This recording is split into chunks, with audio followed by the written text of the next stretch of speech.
asta. Interesant pentru toți. Da, da, da. De ziua, de ziua. Vă mulțumesc. Dați cu spune.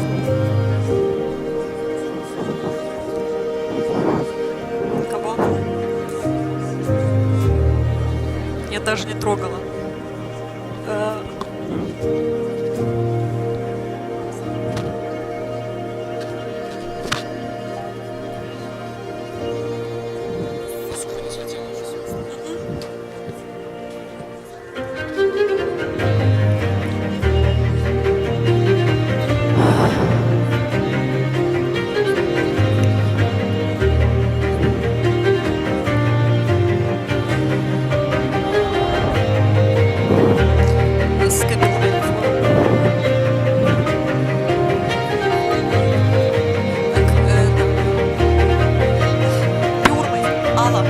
Eu o să scot și o să o poliției, că nu spun. Nu. A, dar tu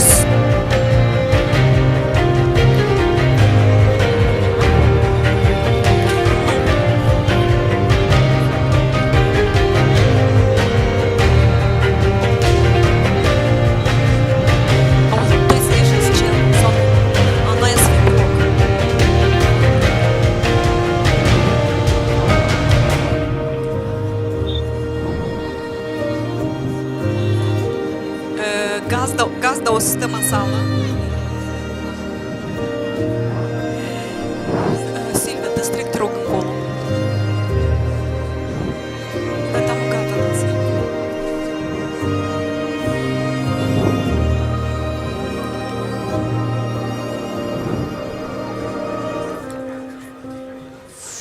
Ce? Nu. Deci jos a început să...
Ok. Что?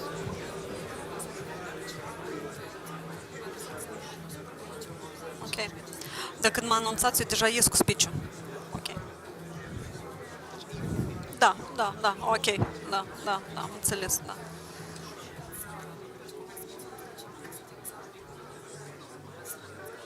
Ei, de-am încurcat-o, încurcat. Dar nu, как уж с анонсом, nu? Я не треба. Спать сейчас. Gata, puteți să... O clipă, nu, nu, nu.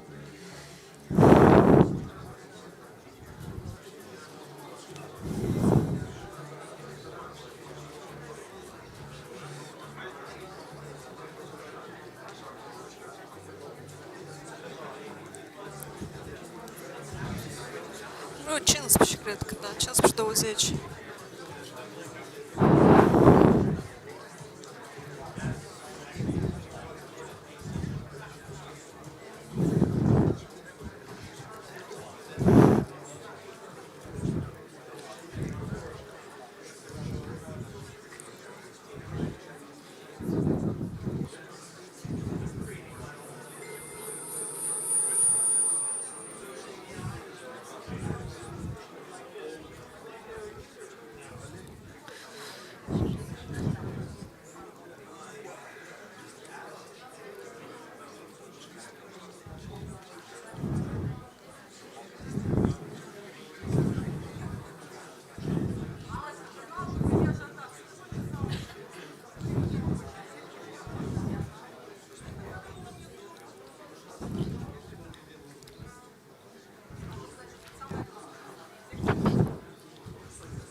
Come here, da.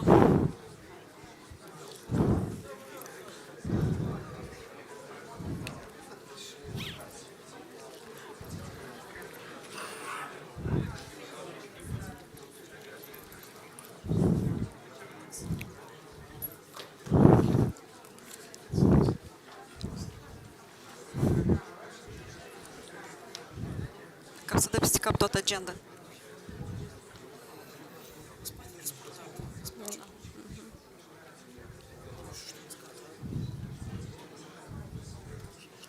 Eu numai...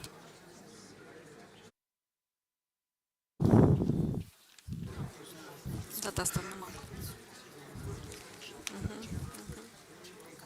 E complicat tare. Te-ai învățat minte, da, da.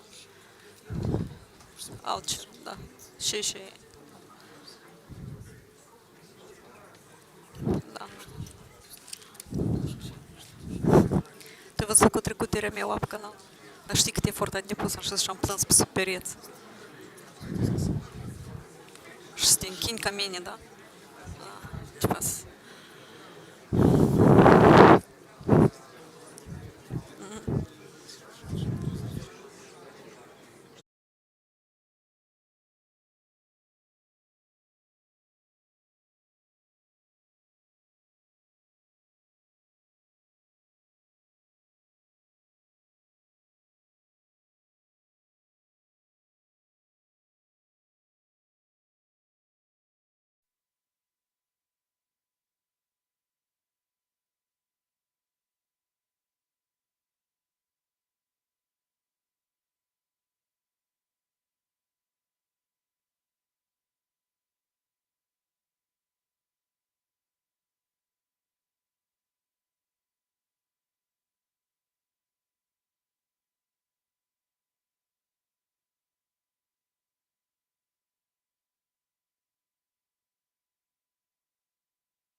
Modera panelul Oraș eficient energetic.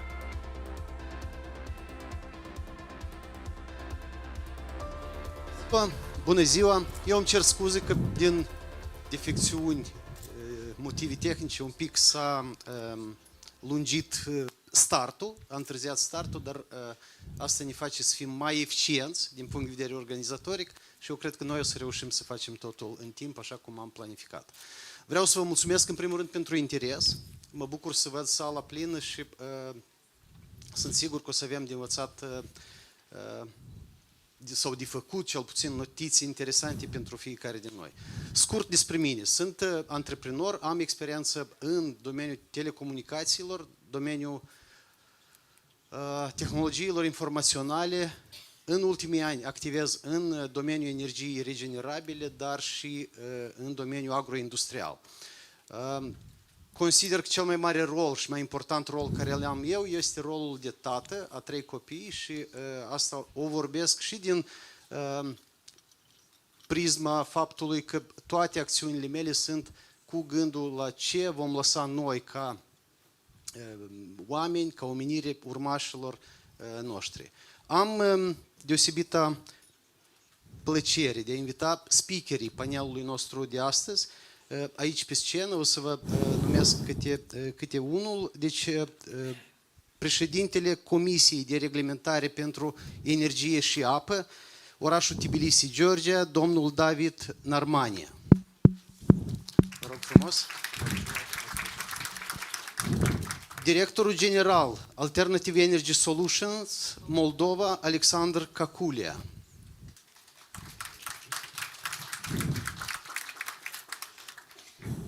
Șefa Direcției pentru Economie Circulară, Nia Smirni, Grecia, doamna Dimitria Livadioti.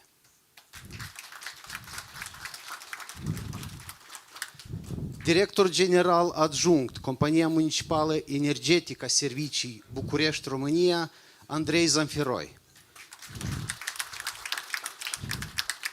Și CEO Fundația ESG Moldova, Felix Lacroix. Și acum am deosebită plăcere de a o invita pe un reprezentant a primăriei, doamna viceprimar a primăriei Chișinău, doamna Irina Gutnic. Vă rugăm frumos.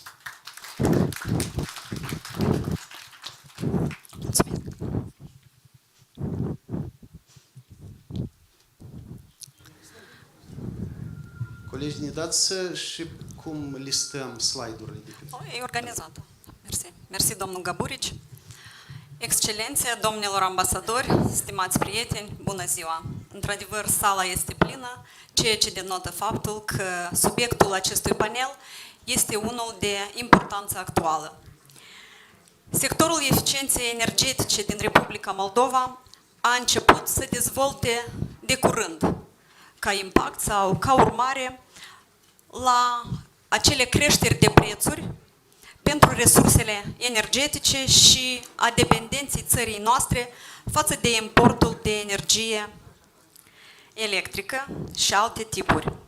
Să fii eficient înseamnă să obții mai mult din puțin. Dacă utilizăm eficient energia, putem beneficia de cel puțin de același nivel de consum, însă consumând mai puțin. Republica Moldova este o țară vulnerabilă din punct de vedere energetic. Iar acum avem posibilitatea să creștem, să îmbunătățim intensitatea energetică. Fiecare dintre noi poate contribui la economisirea resurselor naturale și a banilor.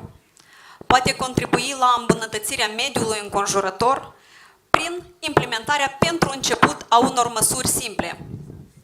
Setul dat de măsuri vizează sau variază de la managementul corect al iluminatului locuințelor personale și a celor de serviciu, instalarea de ferestre noi și eficiente sau izolarea clădirilor publice, inclusiv și a celora în care noi locuim, până la producerea energiei din surse alternative. Republica Moldova depinde într-o măsură foarte mare de sursele energetice importate. Peste 95% din totalul de energie consumată este importat. Gazul natural reprezintă cea mai importantă resursă energetică pentru Republica Moldova. Începând cu anul 2006,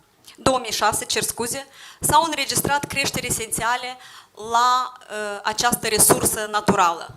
Cea mai considerabilă majorare a prețului la gaz natural a fost în anul 2022. Desigur că această majorare a prețului a dus la creșterea prețurilor și pentru alte resurse, pentru toate tipurile de energie care, la baza cărora stă, sau la producerea cărora stă gazul natural. Cea mai mare cotă parte a consumului de resurse energetice este utilizată pentru producerea altor tipuri de energie, ca exemplu electricitatea sau energia termică. Potențialul de eficiență energetică în Republica Moldova este unul foarte mare. La nivel municipal, acest potențial se referă la încălzirea clădirilor care nu sunt izolate, încălzirea apei menajere, iluminatului și a sistemelor de ventilare. Majoritatea acestor sisteme sunt învechite, așa le-am moștenit, și din insuficiența de resurse, din păcate, în ultimul timp nu se fac investiții în acestea. Aceste sisteme sunt proiectate, operate și întreținute la un nivel slab. De aceea, în urma implementării măsurilor de eficiență energetică, de obicei se obțin reduceri semnificative la cheltuielile pentru energie electrică. Potrivit estimărilor experților și a rezultatelor unor proiecte pilot, în Republica Moldova, consumul de energie termică poate fi redus cu 40%, iar consumul de energie electrică poate fi redus cu 10% în clădirile rezidențiale și cele publice. Îmbunătățirea iluminatului stradal, prin instalarea de noi dispozitive de iluminare și instalarea celor sisteme de control de la distanță pentru corpurile de iluminat, reprezintă un exemplu elocvent pentru reducerea facturilor municipale care sunt eliberate pentru cheltuielile pentru energie electrică. Moldova dispune de o vastă gamă de surse regenerabile, cum ar fi biomasa, energie eoliană, energia solară, hidroenergia, biogazul, cogenerarea și alte tipuri de energie. Utilizarea SER necesită, desigur, că mijloace financiare impunătoare. Un cadru de reglementare, care la moment este în etapă de elaborare. Desigur că este nevoie de o infrastructură adecvată, o infrastructură reconstruită, cum ar fi rețelele de distribuție în cazul electricității, infrastructură de producere, transportare și depozitare în cazul biomasei și desigur că tarife energetice pentru energie electrică și energie termică. Și evident, aceste procese nu pot fi implementate fără experți competenți, fără companii în sectorul energetic. Pentru promovarea eficienței energetice la consumatorii finali și la serviciile energetice, este necesar de elaborat sisteme de audit de calitate, care să fie cu un nivel înalt pentru toți consumatorii finali. Pentru a identifica măsurile ce pot fi aplicate în scopul îmbunătățirii eficienței energetice și ce tipuri de energie trebuie furnizate pentru a se putea pregăti pentru implementarea acestora. Desigur că administrațiile publice locale joacă un rol important în dezvoltarea și implementarea proiectelor de eficiență energetică și utilizarea SER, în conformitate cu cadrul legislativ care este la moment în vigoare. Ținând cont de faptul că proiectele de eficiență energetică și de utilizare a SER necesită investiții, indiferent de fondurile din care provin, fonduri private, fonduri publice, granturi, investiții sau alte tipuri de surse, Primăria Municipiului Chișinău a elaborat propriul program și plan de acțiune pentru a eficientiza cheltuielile pentru energia electrică. O posibilitate pentru implicarea sectorului privat în proiectele de eficiență energetică ar fi implementarea proiectelor care sunt susținute prin intermediul companiilor de tip ESCO. ESCO este o firmă comercială care oferă o gamă largă de soluții de economisire a energiei, printre care proiectarea și implementarea proiectelor de economisire a energiei, conservarea energiei, externalizarea infrastructurii energetice, producerea de energie electrică și furnizarea energiei, precum și managementul riscului.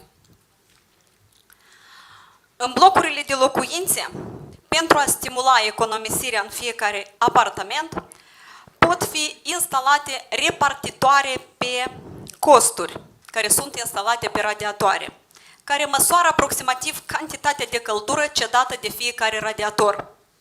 Izolarea pereților cu polistiren, spre exemplu de 100 de mm, instalarea ferestrelor eficiente de tip low-E, izolarea acoperișului și a subsolului, instalarea unui PTI modern și reconstrucția completă a sistemului de încălzire a blocului. Eficiența energetică poate fi descrisă prin mai multe tehnologii care sunt aplicabile în prezent. Putem vorbi despre lămpile incandescente. Ele sunt, de fapt, cele mai ineficiente, dat fiind faptul că doar 5% din energia electrică este transformată în lumină, iar restul 95% se pierd sub formă de căldură. Prin urmare, se pare că lămpile incandescente sunt mai degrabă încălzitoare, cu rezistență electrică decât becuri. Treptat, locul lămpilor incandescente este luat de către alte tipuri mai noi și mai eficiente de produse pentru iluminat. Lămpile fluorescente compacte dispun de un avantaj evident în raport cu cele incandescente. Ele au o durată de exploatare mult mai mare, de până la 15.000 de ore și de circa 15 ori mai mult față de cele incandescente și un consum de energie cu mult mai mic, cu până la 80%. Tuburile fluorescente continuă să fie una dintre cele mai eficiente soluții pentru iluminat disponibile în prezent pe piață. Deseori, tuburile fluorescente sunt utilizate în birouri, în oficii, pentru a asigura iluminatul interior. Lămpile cu diode emițătoare de lumină, lămpile LED, cum se mai zice la noi, diodele emițătoare de lumină sunt dispozitivele semiconductoare care transformă electricitatea în lumină. Acestea reprezintă cele mai recente descoperiri în iluminatul modern și, în general, sunt considerate și apreciate ca viitorul iluminatului. Prețul lămpilor LED, în general, este unul mai mare decât prețul altor lămpi, ca exemplu halogen sau incandescente, însă LED-urile utilizează cu mult mai puțină energie. Puterea lămpilor LED variază, de obicei, între 2 și 20 de W. Au o durată de exploatare mai mare, de până la 45.000 de ore, și produc mai puțină căldură comparativ cu lămpile standard. Halogenul sunt în particular cele utilizate pentru corpurile de iluminat orientate în jos. Au devenit tot mai populare și sunt utilizate în prezent, inclusiv și în locuințe, și în birouri, și în alte spații. Deși sunt disponibile pentru tensiunea 220-240 de W, cel mai răspândit tip de lămpi cu halogen în gospodăriile individuale sunt cele cu tensiune joasă. Totuși, trebuie să reținem că tensiunea joasă nu presupune și consum redus de energie. Este necesar să implementăm sisteme de control a iluminatului. Există multe opțiuni de reducere a utilizării luminii și de prelungirea duratei de utilizare a lămpilor prin utilizarea următoarelor sisteme de control. Avem senzorii de prezență care aprind și sting lumina atunci când cineva intră sau iese dintr-o încăpere. Avem senzorii de spațiu gol. Este necesar ca cineva să intre în încăpere pentru a aprinde lumina manual. Atunci când nu se află nimeni în încăpere, lumina se stinge automat. Fiecare dintre noi, în gospodăria casnică și nu doar, avem și utilizăm aparatele electrice, cu consum mare de energie pe alocuri. Acestea sunt frigiderele, aparatul de condiționare a aerului, uscătoarele de haine, televizoarele, calculatoarele, mașinile de gătit, etc.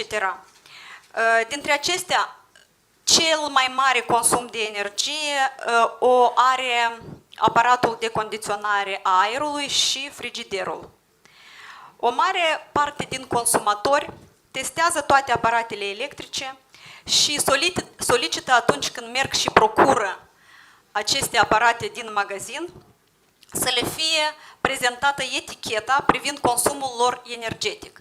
Și dacă astăzi este să procurăm un aparat de condiționare a aerului la un preț mai mic, prețul mai mic va fi mai scump în timp, dat fiind faptul că clasa de eficiență energetică este mai joasă.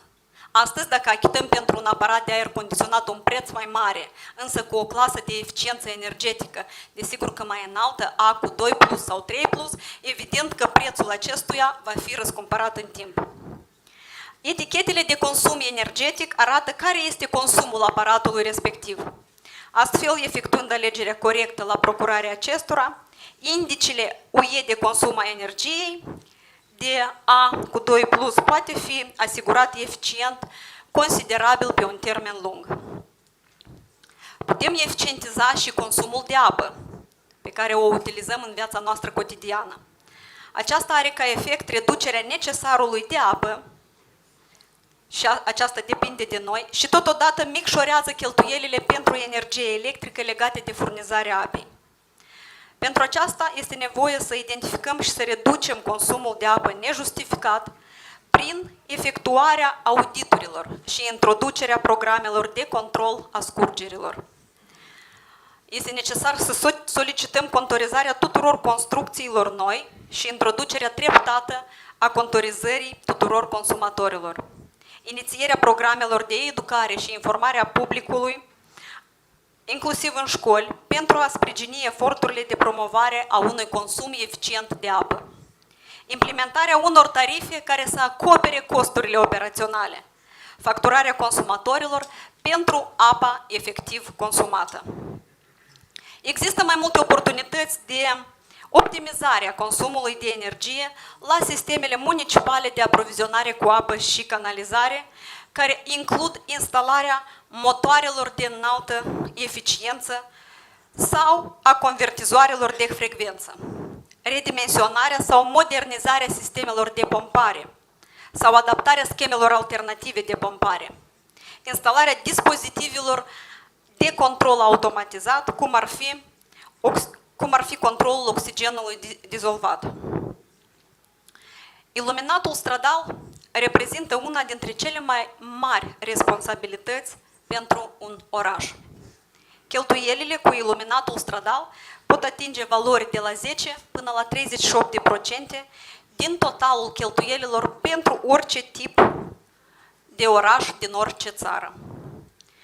Oportunitățile de optimizare a consumului de energie la sistemele municipale de aprovizionare cu apă și canalizare includ instalarea motoarelor de înaltă eficiență.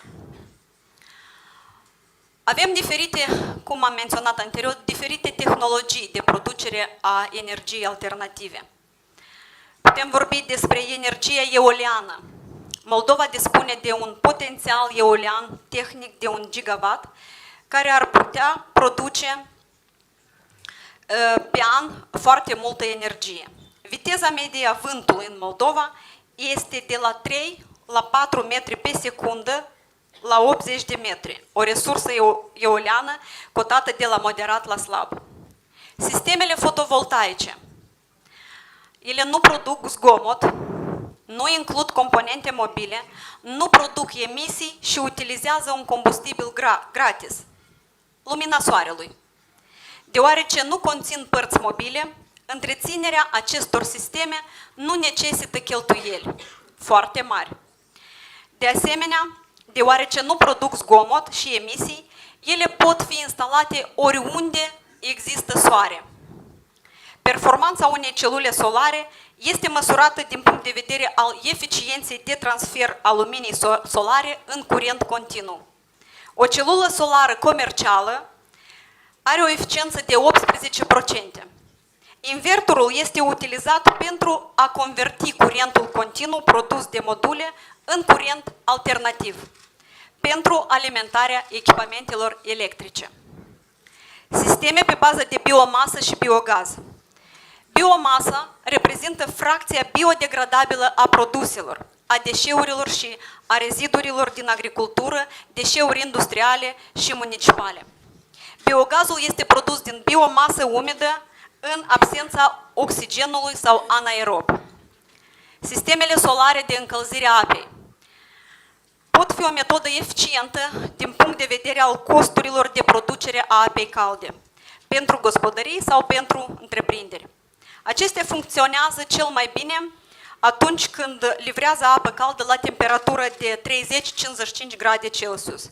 Sistemele respective pot fi utilizate în condițiile climaterice din Republica Moldova, iar combustibilul lor, radiația solară, este gratuit. Pompele de căldură, temperatura solului fiind de circa 12 grade Celsius, prin folosirea unui agent frigorific corespunzător, solul poate fi utilizat atât ca sursă de căldură, cât și pentru absorbirea căldurii. Astfel, o pompă geotermală poate de asemenea să răcească clădirea, prin transferarea căldurii din clădire în sol. Cogenerarea definește producerea concomitentă cu același tip de instalație, energia termică și energia electrică. În cazul existenței unor centrale termice, ar fi o banalitate să arzi gazul natural fără ca să produci energie electrică. Toate centralele termice produc cantități mari de căldură. Energia combustibilului care este transformată în energie electrică la cele mai eficiente centrale variază în funcție de tehnologie, de la circa 35% până la puțin peste 50%. Restul fiind căldură. În lipsa unor aplicații utile, căldura este disipată în mediul înconjurător prin intermediul turnurilor de răcire, a lacurilor de răcire și prin gazele de ardere. Pentru creșterea considerabilă a eficienței generale, această căldură trebuie folosită în zonele urbane, pentru încălzirea clădirilor și pentru alimentarea cu apă menajeră. Dezvoltarea durabilă a fost întotdeauna o prioritate pe agenda comunităților.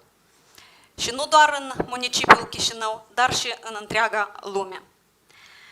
Datorită interconexiunii complexe și a obiectivelor economice, sociale și de mediu. Un aspect al acestei dezvoltări este îmbunătățirea calității și eficientizarea serviciilor primite de către cetățeni prin promovarea consumului rațional de energie, asigurând în același timp implementarea unor măsuri sustenabile, atât din punct de vedere economic, cât și față de mediu. Vă mulțumesc! Mulțumim mult, doamnă viceprimar, și încă o dată vreau să vă mulțumesc pentru faptul că ați ales în contextul crizelor care se întâmplă, ați ales anume această temă pentru a fi discutată astăzi aici. Un alt reprezentant a gazdei este doamna consilieră a domnului primar general de Chișinău, doamna Ala Mârza. Vă rugăm frumos.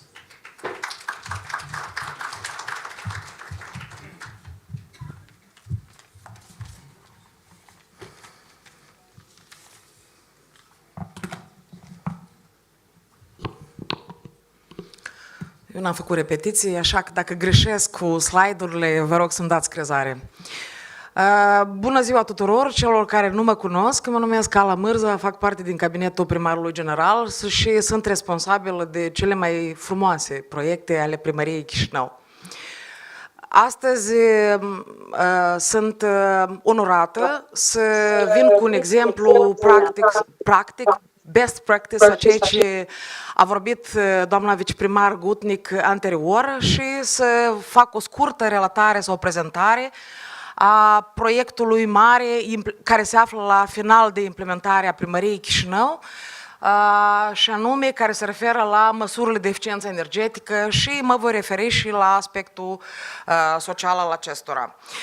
Nu este un secret pentru nimeni, Chișinău are o moștenire foarte mare a imobililor, a unui fond locativ și nu numai locativ, dar și a diverselor instituții de menire socială, care sunt în mare parte concentrate în câteva sectoare care deservesc orășenii. Acestea sunt școlile, instituțiile școlare de diferit tip, instituțiile preșcolare, grădinițele și avem o infrastructură destul de complexă care ține de instituțiile medicale, adică spitalele municipale.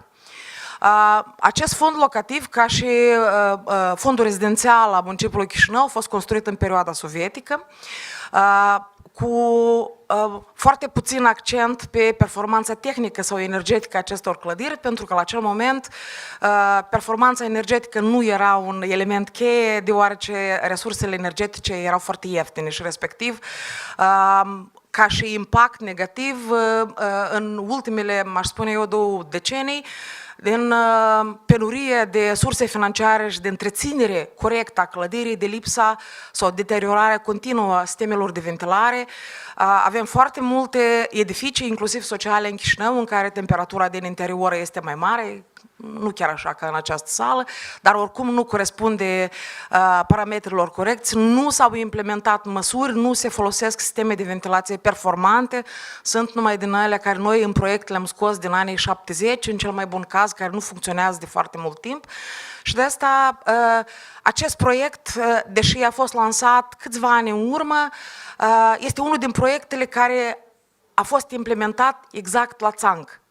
În anul 2021, început în 21, 22, 23, în care elementele cheie a acestui an a fost energie, economisim, criză, ce putem face, trebuie să investim în clădire. Iată, cred că e la moment cel mai mare proiect de eficiență energetică implementat în Republica Moldova, la nivel de municipiu.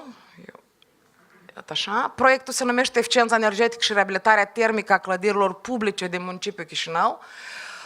Obiectivul acestui proiect, pe scurt, a fost reabilitarea. Este un proiect complex cu diverse măsuri de eficiență energetică, o combinație din acestea, bazate pe auditele energetice care au fost efectuate în măsură destul de largă și examinate multe edificii, în special instituții școlare și preșcolare, pentru că aici avem cea mai mare problemă. În afară de reabilitarea complexă, ne dorim reducerea consumului și costului de energie electrică și termică. Dimineața domnul primar a menționat, v-a spus sumele pe care le plătește, le achită municipiul în virtutea creșterii galopante a prețului la energie electrică și, respectiv, cel mai important lucru care ține de aspectul social, ține de asigurarea în aceste clădiri a unor standarde mai înalte de confort. La prima fază, care noi o numim pilot phase, faza de pilotare, ține de reabilitarea clădirilor publice și un element foarte important de care orice administrație a orașului va trebui să se ocupe mai devreme sau mai târziu este investiții în sectorul rezidențial, care necesită o atenție deosebită. Este un proiect mult mai complex decât implementarea măsurilor de eficiență energetică, chiar și de producerea energiei regenerabile în clădirile publice. Pe rezidențial este mult mai complex, dar oricine ar veni în următoarele decenii va trebui să ne ocupăm de acest fapt. Grupurile țintă sau beneficiarii proiectului au fost selectate 22 de clădiri publice, din care 3 spitale municipale, 5 grădinițe și 14 licee. Ca să aveți o primă impresie cât costă o economie, iată, acest proiect este finanțat cu 10 milioane de euro împrumut de la Banca Europeană de Investiții și Dezvoltare, 10 milioane de la Banca Europeană de Investiții și 5 milioane de euro grant de la Parteneriatul Estic și de Mediu pentru Europa de Est. Bugetul general al proiectului 25 de milioane de euro, dintre care cu 5 milioane o componentă de grant. Perioada de implementare este februarie 2021, decembrie 2023, suntem în etapa finală de implementare, o să vorbesc puțin mai târziu la acest capitol. În total sunt aproximativ 200.000 de metri pătrați.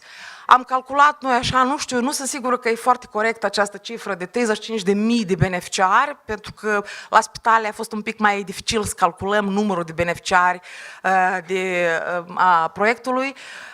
Și ținta noastră, probabil că este una puțin mai ambițioasă decât se crede în general. Noi ne dorim să atingem 50% de economii. În anul 2022 au fost finalizate 19 instituții, ne referim la 5 grădinițe și 14 licee. În proces de execuție a lucrărilor de eficiență energetică în cadrul proiectului, se află cele 3 spitale municipale. Ce măsuri exact implementăm în acest proiect? Este vorba de izolarea termică a pereților, a acoperișului, a subsolului, foarte important, un element, pentru că dacă vă arătam toate pozele, că mi-a fost foarte greu să selectez poze, avem foarte multe video, o să vedeți într-adevăr, dacă vă arătam poze, credeați, nu avea să vă vină să cred cum arată, eu nu știu, țevele dintr-un spital municipal și ce înseamnă cât de multe investiții sunt necesare pentru ca să ajungem la o situație cât de cât adecvată. Și cât de mare e necesitatea de investiții în oricare sector, în special în ăsta. A fost înlocuit tâmplăria, geamuri și uși. Asta e o măsură care aparent este ușor de realizat, dar are un efect imediat.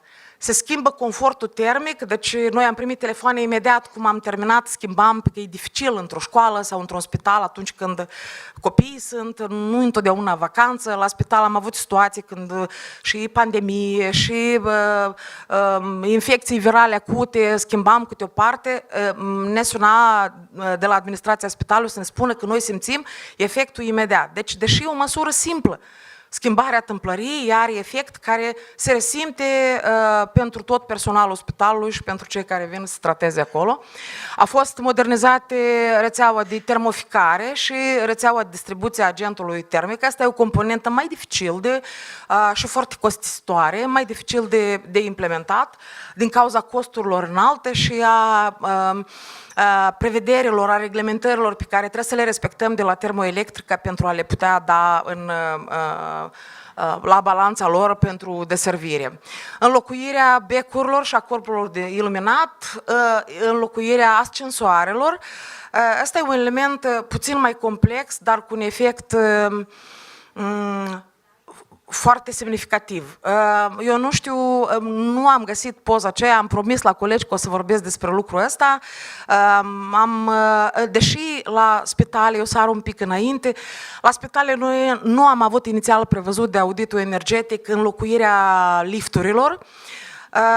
Noi am calculat la o examinare mai atentă, ne-am dat seama că acestea sunt consumatoare de energie electrică imense. Ele, în afară de faptul că arată cum arată, nu știu dacă am o poză la final să vă arăt, sunt lifturile cele din anii 70, cu scăunelul și cu doamna liftieră care deservește pacienții în spital. Eu credeam că așa ceva nu mai există, dar în spitalele noastre municipale am găsit. Noi am mers, am făcut niște, printr-o variație financiară, am mers la acest element și vreau să spun că efectul este foarte mare. De asta am mai văzut și alte proiecte de eficiență energetică, am vrut să atrag atenție deosebită că este un element costisitor, dar inalienabil pentru un proiect eficient de reabilitare a unei clădiri. Instalare de sisteme fotovoltaice, acolo unde acoperișurile au permis acest lucru și măsuri în asemenea proiect există și alt tip de măsuri, dar care completează armonios ceea ce am făcut anterior, sunt non-energy efficiency measures, le spunem noi, sau de măsuri de non-eficiență energetică, ca eliminarea deșeurilor toxice, de exemplu a asbestului, care l-am găsit la spitalele municipale, din păcate, și a trebuit să intervenim și acolo, și instalarea sistemelor de ventilare. Ce ne așteptăm? Ne așteptăm la economii de peste 50% a consumului de energie, un confort mai sporit, temperatura interioară potrivită, ceea ce ziceam anterior, aer proaspăt, asta e un element foarte important, în special pentru școli și grădinițe, dar și pentru spitale, iluminare suficientă, beneficii de sănătate, eliminarea deșeului toxic, eu poate prea mult cu asbestul, dar a fost un element foarte dificil pentru că nu prea există prevederi legislative și reglementări foarte clare atunci când elimini un asemenea deșeu, ce faci cu el, unde îl duci, cum îl împachetezi. În Republica Moldova, cu ani în urmă, se utiliza acest material, probabil din anumite considerente, ori acesta este cancerigen și am avut o epopee întreagă cu lichidarea, cu scoaterea acestui deșeu toxic și înlăturarea asbestului de la spitalul de copii, de exemplu. De asta e foarte important pentru mine. Avem și beneficii financiare, deși ele nu sunt așa la prima vedere se văd, dar sunt investiții care vor urma în urma economiilor de energie și posibilitatea ca aceste măsuri de eficiență energetică să fie replicate la o scară mai largă. Și sunt la curent că există un proiect mare al guvernului, din care vor face parte și alte spitale republicane, raionale, și asta e un lucru foarte important de replicat, acest tip de proiecte. Aici v-am adus să vă arăt niște cifre care le avem noi din rapoartele ce am reușit să pescuiesc din octombrie 2022 până în martie 2023. Ele nu sunt foarte exacte și complete, dar am vrut să aveți ce înseamnă în termeni practici. Iată, avem grădinițele 225, 127, 146, 167 și 112 A și B. Ele la noi merg separat, că sunt mari, e o grădiniță foarte mare și respectiv obiectivul ăsta erau indicatorii care erau fixați inițial în auditul energetic. Ca să vedeți, deci, de exemplu, la grădinița 225, obiectivul era fixat de economii de 11%. Efectiv, pe 6 luni noi avem economii de 38%. Deci, vedeți, setat 29, avem 47, la grădinița 146, la 26, la 50%. Precum urmează și puteți vedea că astea sunt datele de monitorizare pe care le-am luat noi din rapoartele inginerești pe consumul pe 6 luni, inclusiv în sezonul de încălzire și, per general, indică o medie de 44% a consumului de energie termică, cu unele abateri, cu unele mici provocări care se întâlnesc de fiecare dată, că cineva a uitat să mai pună ceva în priză, nu a conectat la timp, a conectat târziu, nu era inginerul și multe chestiuni din astea care se întâmplă la orice proiect. Proiecte ideale nu există, oamenii trebuie să obișnuiască că iau clădiri care trebuie deservite altfel. Un exemplu, am vrut să vă arăt ce înseamnă impactul social, el se vede foarte bine și m-am gândit să vă arăt cum arată. Așa arată multe, din păcate, multe din grădinițele din Chișinău. Iată, asta e grădinița 167, investiții în acest proiect. Lucrările s-au făcut pe un buget de 427.000 de euro. Reamintesc că asta nu este un proiect de reparație capitală a grădiniței, este un proiect de implementare a măsurilor de eficiență energetică. Este executat integral în perioada 21-22. La moment avem economii pe încălzire 41% și economii pe energie în jur de 57%, dacă văd eu corect. Am luat altă școală, noi avem altele care arată mai bine și noi le-am prezentat la alte obiecte. Am ales intenționat niște edificii care arătau în așa fel. Este vorba de gimnaziul internat numărul 3. Aici am făcut o investiție de circa 730.000 de euro. La fel, clădirea a fost finalizată, a fost unul din cele mai complicate edificii sub diferite aspecte pentru contractant, deci 21-22 perioada de execuții, economii la încălzire 37%, la energie 57% în general. Acum, la moment, suntem la etapa de implementare a proiectului de reabilitare termică în cele 3 spitale municipale.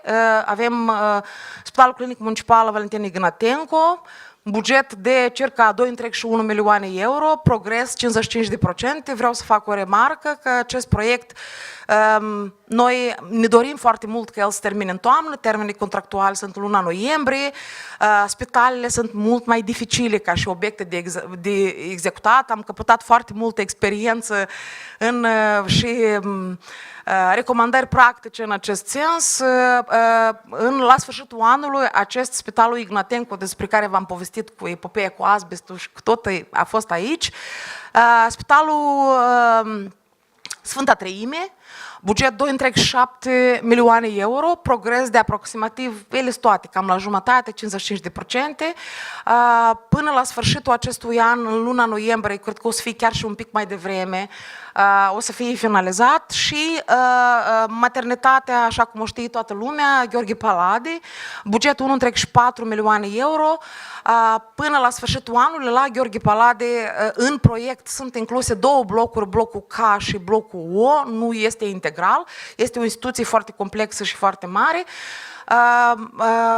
până la sfârșitul anului o să reușim să implementăm toate măsurile, în toate spitalele am făcut variații și am schimbat ascensoarele pentru că ele erau foarte vechi, cu un consum foarte înalt de energie și de asta mă repet, pentru proiectele viitoare, cei care o să elaboreze audite energetice, în special la clădiri cu o performanță termică și energetică scăzută, cum sunt spitalele, că ele au fost construite în anii 70, unele chiar mai devreme, cu o structură arhitecturală complicată, cu multe părți care sunt dificil de executat, lucrurile astea trebuie să fie luate în vedere. Latura socială, eu aș zice că la spital se vede cel mai bine, pentru că un fond imobiliar al orașului Chișinău, el cuprinde aceste clădiri vechi cu performanță energetică scăzută și investițiile sunt foarte necesare. Dacă mă întrebați pe mine, foarte subiectiv și personal, eu aș fi schimbat destinația investițiilor care s-au făcut până acum, pentru că nu am toate pozele, am foarte multe poze de sistemul de apă și canalizare, sistemul de termoficare în spitale care se află într-o situație foarte proastă, sunt țevi reparate în continuu, care sunt pline de rugină și necesită investiții foarte mari, dar ele sunt capabile să aducă beneficii în termen lung. De aceea ne dorim, din cauza faptului că spitale și nu numai, de exemplu, așa numitele policlinici, care le știe toată lumea, ar fi instituții medicale prespitalicești, nu sunt sigur că am zis corect, dar cam așa le știe lumea de policlinici, sunt un fond imobiliar cu caracter social sporit, care de asemenea ar trebui să facă parte dintr-un eventual proiect de eficiență energetică. Ne dorim să reabilităm clădirile învechite ale spitalului, mai sunt, nu numai astea, să asigurăm indicatori mult mai înalți decât avem la moment de performanță energetică și să oferim în instanță finală un grad de confort sporit. Cea mai bună dovadă a gradului de confort sporit sunt fotografiile pe care eu le primesc de la școli și de grădiniță. Ne mai certăm cu administrația unde temperatura este mai mare decât ar trebui. Există o necesitate pentru viitor, ca și o recomandare din practică, este ca municipalitatea, Direcția Educației, oricine va fi responsabil și va lua la balanță asemenea clădiri, să angajeze și să ofere, să facă programe speciale de mentenanță acestor clădiri, ca oamenii să fie învățați cum să deservească sistemul fotovoltaic care l-au pe acoperiș, cum să regleze temperatura, cine trebuie să regleze temperatura. Până la urmă sunt niște beneficii. Nu întotdeauna administrația unei grădinițe are toate posibilitățile să angajeze inginer ca să vină să regleze. Noi le-am făcut, sunt nevoie de, după mine, de încheiat niște contracte de mentenanță care să ajute instituțiile să facă acest lucru și atunci lucrurile vor derula așa cum trebuie. Încă un element foarte interesant care l-am găsit eu este că, de exemplu, instituțiile școlare, nu știu dacă sunt, probabil că sunt colegi de la Direcția Educației, care sunt la autogestiune, sunt mult mai atenți la măsurile de eficiență energetică. De asta, pentru că ei urmăresc cifrele din factură, pe perioada de vară, când o să avem rezultatele de la energia pe care o producem pe panourile fotovoltaice care se află pe școlile și grădinițele noastre, o să avem date mult mai corecte și respectiv peste un an când se face calculul ăsta, dar asta m-a bucurat foarte mult pentru că cei care gestionează singuri și achită factura la școală sunt foarte atenți, calculează foarte bine și au economii mult mai bune. Eu vă mulțumesc mult, sper că am reușit să vă captez atenția cu un exemplu de bune practici implementate de primărie în acești 2 ani. Mulțumesc! Vă mulțumesc mult, doamna Mârza. Acum, și încă o dată vă mulțumim pentru găzduire și pentru tematică. Now we will switch to the speakers which are on the stage, and I would like to invite here to talk about the experiences in Georgia, especially in Tbilisi, David Narmania, who is the chairman of the Energy and Water Regulatory Commission of Georgia, Tbilisi. Please.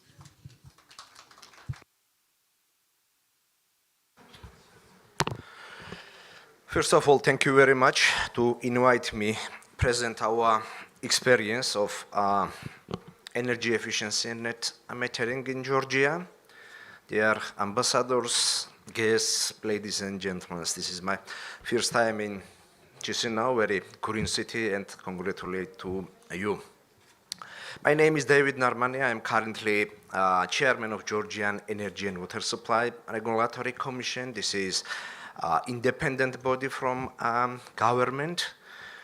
I am former mayor of capital city Tbilisi, as well as former minister of infrastructure and regional development of our country. So my presentation is oriented to the energy efficiency measures and net metering system of Georgia. So the next slide, please.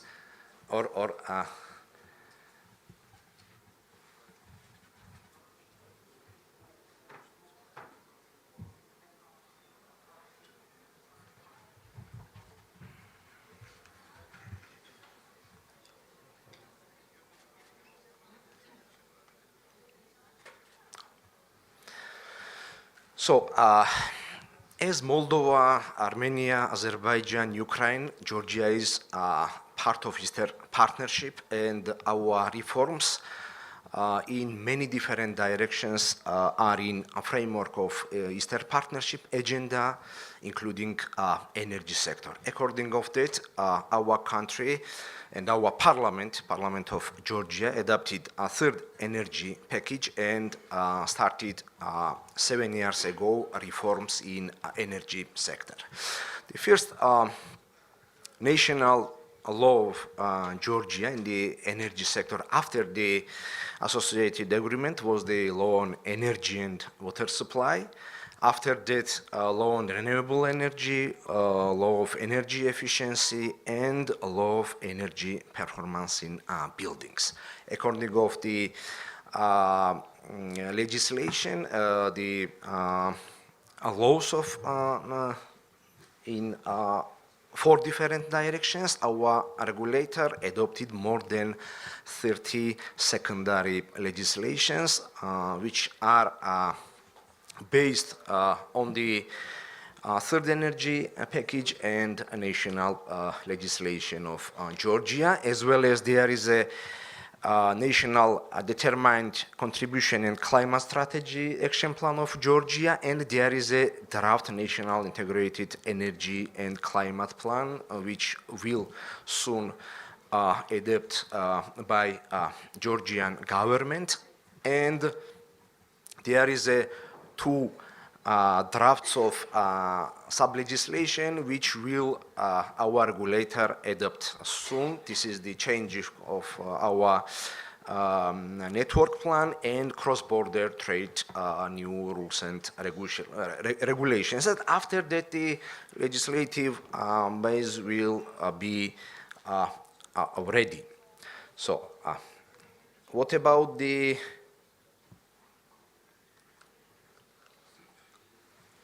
goals of sustainable development? Yeah, the 7 goals of sustainable development. This is affordable, reliable, sustainable, and modern energy for all. And this goal of 7 have 3 sub targets, and all of these targets are oriented to 2030. So we have not lots of times, but we will develop our energy sector and reach these 3 different targets as another Eastern Partnership countries.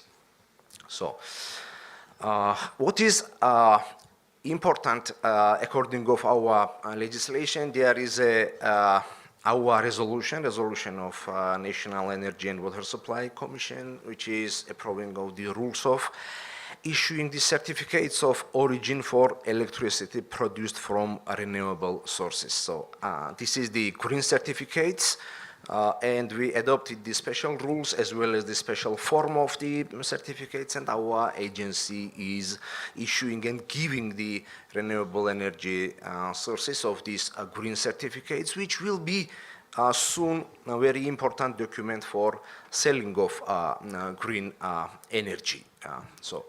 And amendments of the rules of electricity distribution network. So this is most important document. A few weeks ago, we adopted the new technical rules, which is transparent and fair principles of connection of small power plants. According to our legislation, up to 50 megawatt, there is a small power plants, but less than half megawatt, there is a net metering system power plants, and then I will present for you the net metering system of Georgia.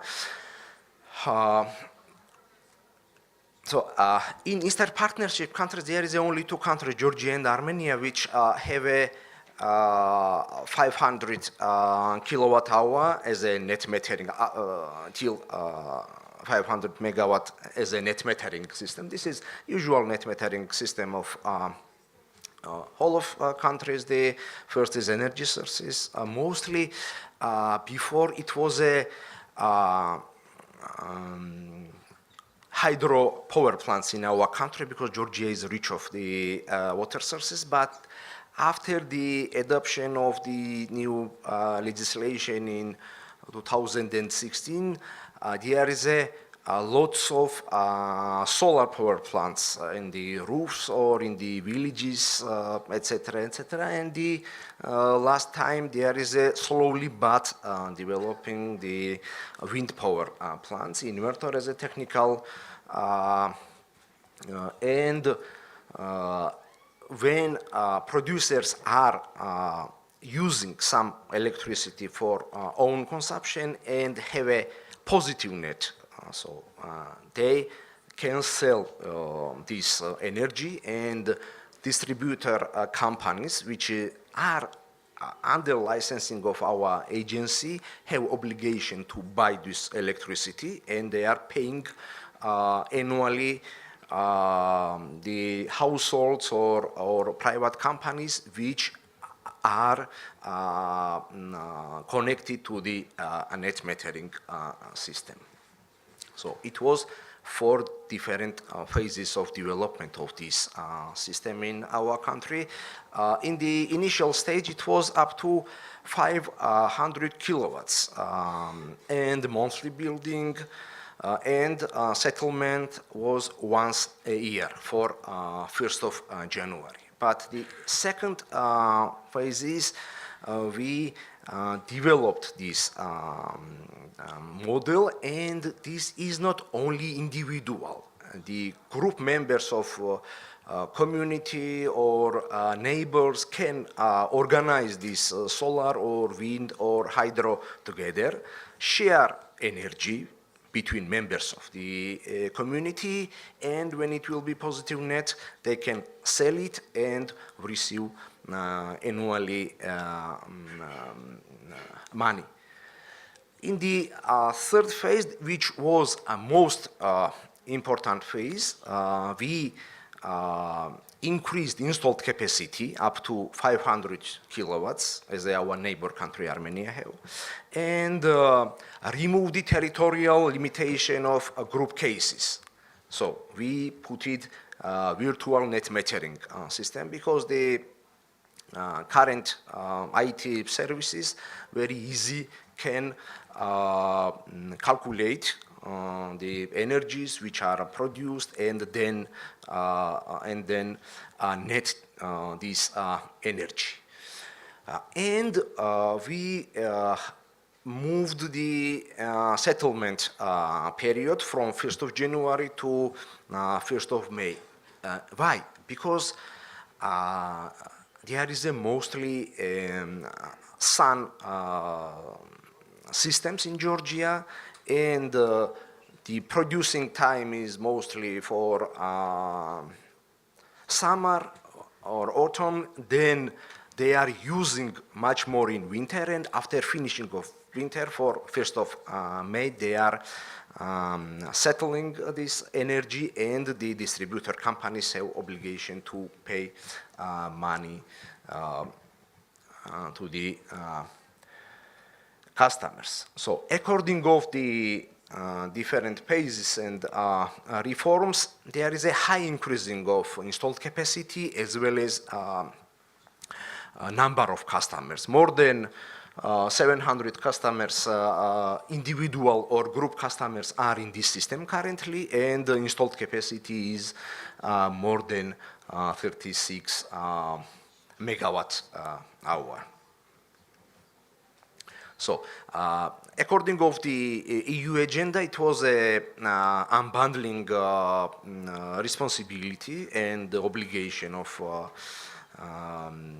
transmission and distribution activities, and we finished this unbundling process for one state-owned company. This is transmission system operator, state electro system, and two distribution companies. One is in capital city Tbilisi, and the another is outside of capital city.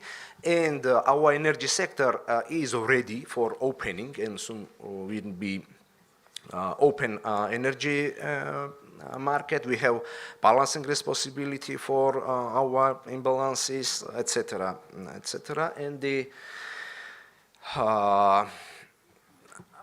current activities which is very active for us, there is a harmonization of our legislation into the European fourth energy package, which means that to develop the customer rules such as prosumers and energy communities, countries, development of the now new financial support mechanisms of green energy. So our government adopted last December these supporting mechanisms when the producers are producing green energy, and there is a contract for difference mechanisms, as well as digitalization of energy sector activities and operations. Yeah, this is also very active. For example, any customers which are in the net metering system, they have a very easy application in smartphones and can look every day how they are producing, how they are using, and most important in the green direction, there is a CO2 emissions as well. That's all. Thank you very much for your attention. Thank you, Mr. Normania. Now I would like to give the floor to Alexander Kakulia, who will tell us about the smart energy solutions for cities.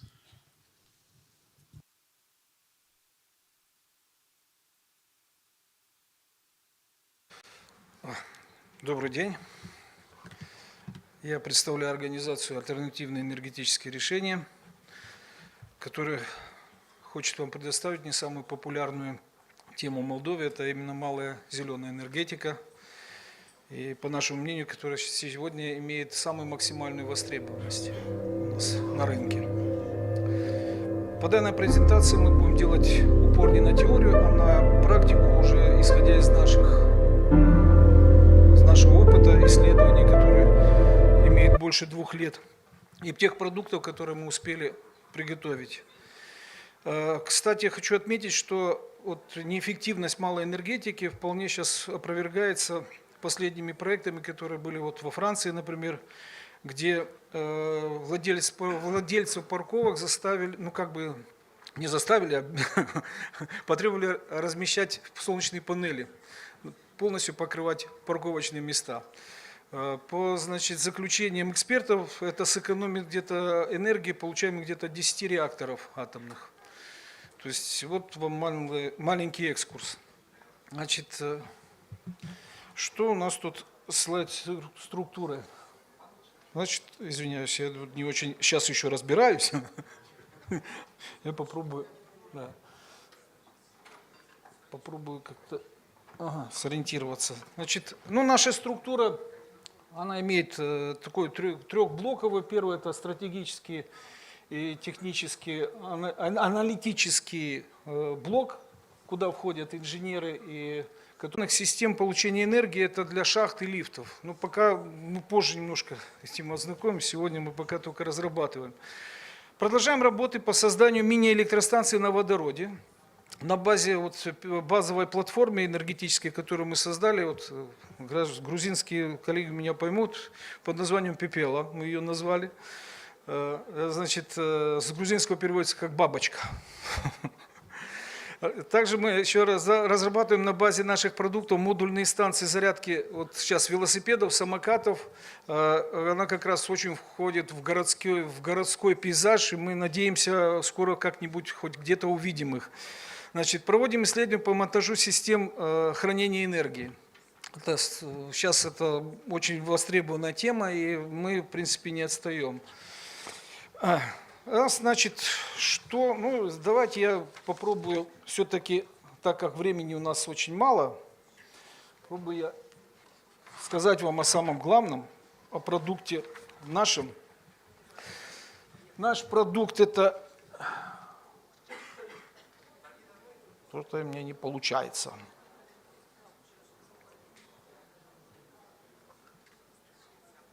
Что такое?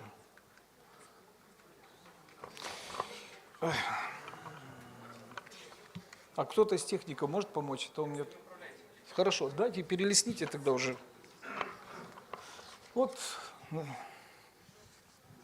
это инновационный ветрогенератор вертикального расположения. Сейчас будет вам предоставлен.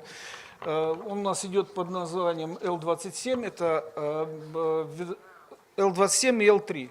Первый L27 это для установки ветрогенераторов на этажах высотных зданий выше 27 метров, то есть это вот ее сертификация будет. И второй это похоже, только меньшей производительности, установки выше 3 метров. И главная особенность это является уникальные лопасти, которые фактически без звука. И форма и компоновка, так что мы компонуем их и подгоняем под него специальные генераторы, которые сами же разработали и сами же создаем. Хочу еще, мы это делали, это в сентябре, мы уже провели его полное испытание за полгода, все эти данные. Ну, хороший показатель дало. Эти генераторы мы собирались предложить городу для установки их на крышах высотных зданий в гибридном исполнении. И значит, вместе с солнечными панелями дает гораздо больший эффект, чем установка одного или другого. Значит, в чем еще преимущество? Значит, мы их создали по методу соты. Это сейчас... Знаю, уже многие знают этот метод. То есть мы создавали это методом подгона имеющихся оборудования, механизмов и создания просто прототипа для того, чтобы оттолкнуться от него, а потом уже заниматься доработкой и до завершением их полного оформления. На этот счет у нас вся работа построена так. У нас 90% финансов уходит на материалы, на аренду. И все. Остальное у нас это только такие затраты. Пока нам это удается, мы надеемся, что совместно с городскими возможностями мы сможем наладить и здесь и выпуски этих генераторов. Ну, посмотрим. Следующий слайд это у нас велосипеды. Это самые нашей молодежной крыле, самая любимая часть. Firefly, то есть светлячок или ликурич, как мы назвали. Мы создали две пока образца, это антивандальные, которые можно устанавливать на улице, он до 1 киловатта. И вот тот, что сейчас даже стоит в фойе, это до 200 ватт выработки электроэнергии.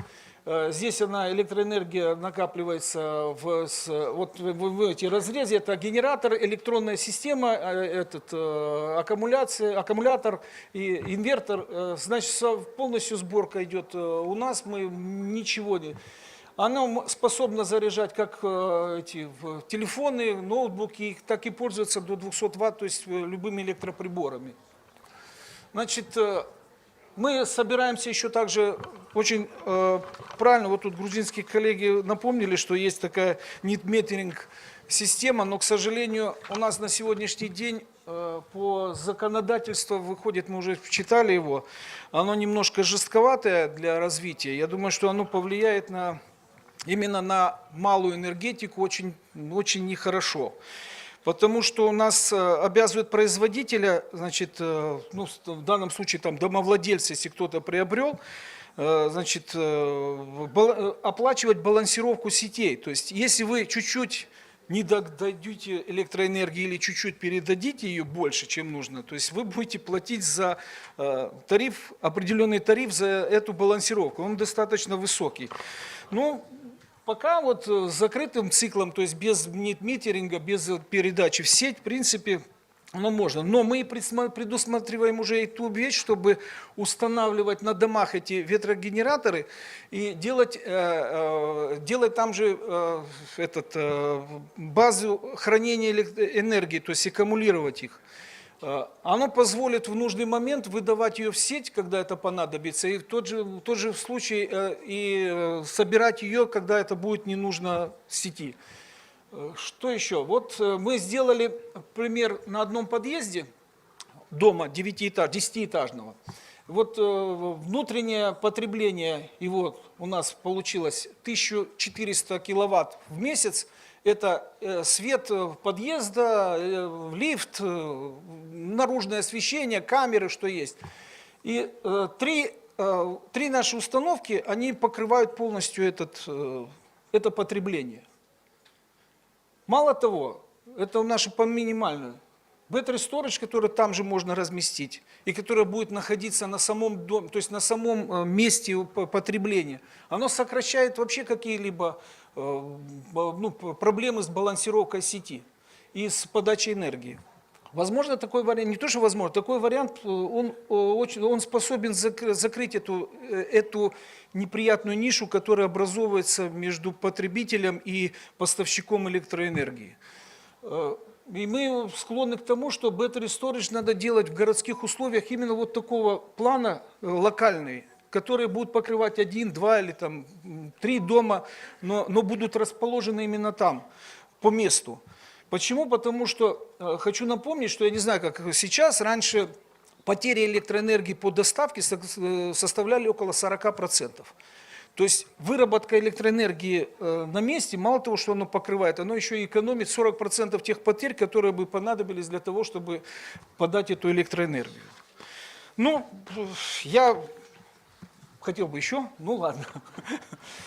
Спасибо большое за внимание. Если мы оставили здесь свои координаты, если будет кому-то интересно и как-то захочет что-то познать или связаться, у нас есть все эти вещи, будем рады.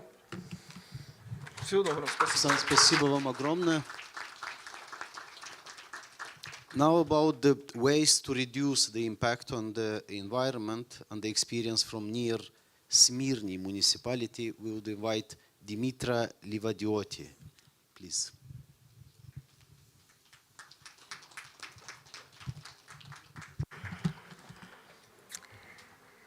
Hello to everyone. Thank you. Thank you. I'm glad to be here with you, all of you. My name is Dimitra Livadioti. I'm head of the Circular Department of Municipality of Nea Smyrni in Greece. Okay. My proposition is from Energy Efficient City. Next. Okay. We are going to start with Nea Smyrni, a member of the UNESCO Global Network of Learning City. As of March 2028, our city has become the third one within the Learning Cities network of Attica and one of 650 cities on a global scale. It is therefore certainly expected to cooperate with other cities of the national network, such as Larissa and Corinth, as well as with cities at international level. Their objective is to address contemporary common challenges such as the repercussions of climate change Okay, the development of city social capital, then enhancement of the dialogue with local entities, and the implementation of joint program. I'm sorry. Okay.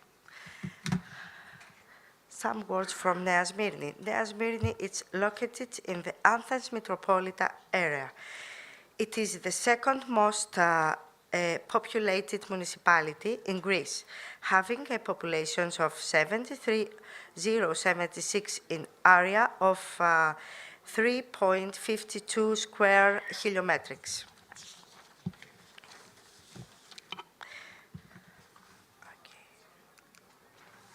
Okay.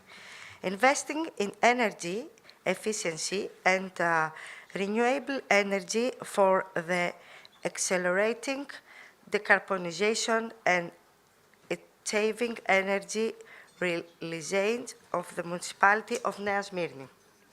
The municipality of Nea Smyrni aims to reduce its carbon footprint. Our municipality seeks individualized financial support for the development of the relevant investment ideas related to the climate and energy.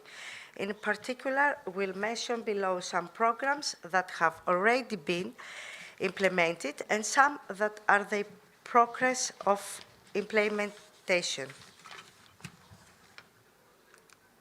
Ωραία. European Cities Investment Facility. The main objective is to optimize energy efficiency and maximize the use of renewable energy source in order to reduce the carbon footprint and achieve energy tolerance. The retrofitting of a large portfolio of old buildings, municipal buildings, and facilities. Thermal insulation of the building, cell energy upgrade, installations of photovoltaics. In accordance with the new action plan, sustainable energy and the climate of our municipality in 2050, the energy upgrade of municipal lights with LED lamps and automation to control their operation.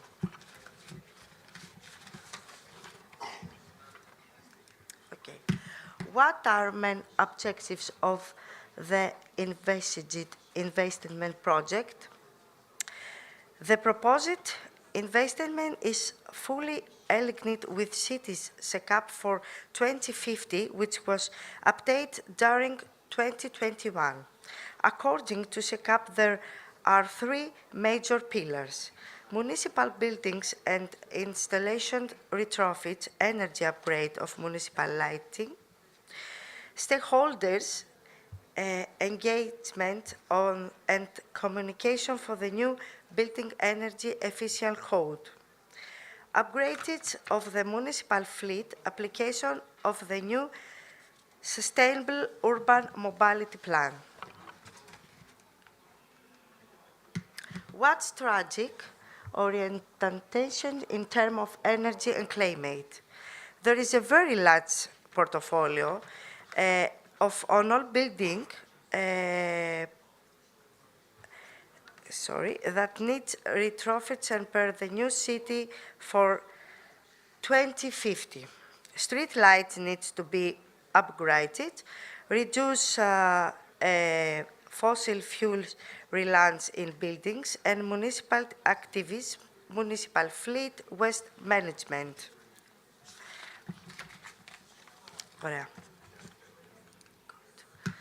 The main major plan for the investment project. The following interventions will be considered: buildings, thermal insulations of the envelope of the buildings, walls, roof, windows, energy, upgrades of the HVAC systems and lighting, equipment, replacement of equipment at schools with energy efficient ones, installations of solar PV on buildings' rooftops, public lighting upgraded with LEDs, and automation for controlling of its operations, municipal floods, electric vehicles, and charging points. The measures of expecting to lead to energy saving of up to 55% in total without taking into account building integrated renewables. Okay. The first steps, intercommunication and dissemination, I'm sorry, the first steps, because I have only 3 minutes, intercommunication and dissemination of USF program, stakeholders engagement, approval on the city council or other relevant and collective body for the utilizations of the USF grant, selection of the external expert that will help the city to implement the investment plan. Okay. Collaboration with private actors and experts and discussion with Attica region on the next steps in terms of funding the proposed activities.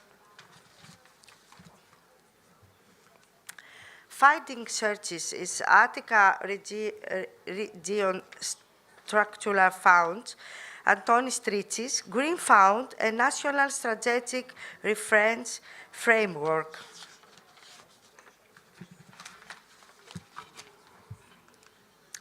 Synergies, the municipality showing the way forward can motivate private building owners to also upgrade their buildings and contribute to the targets set in the city in the SACAP, and could also capitalize on its experience to motivate neighboring local authorities to do the same.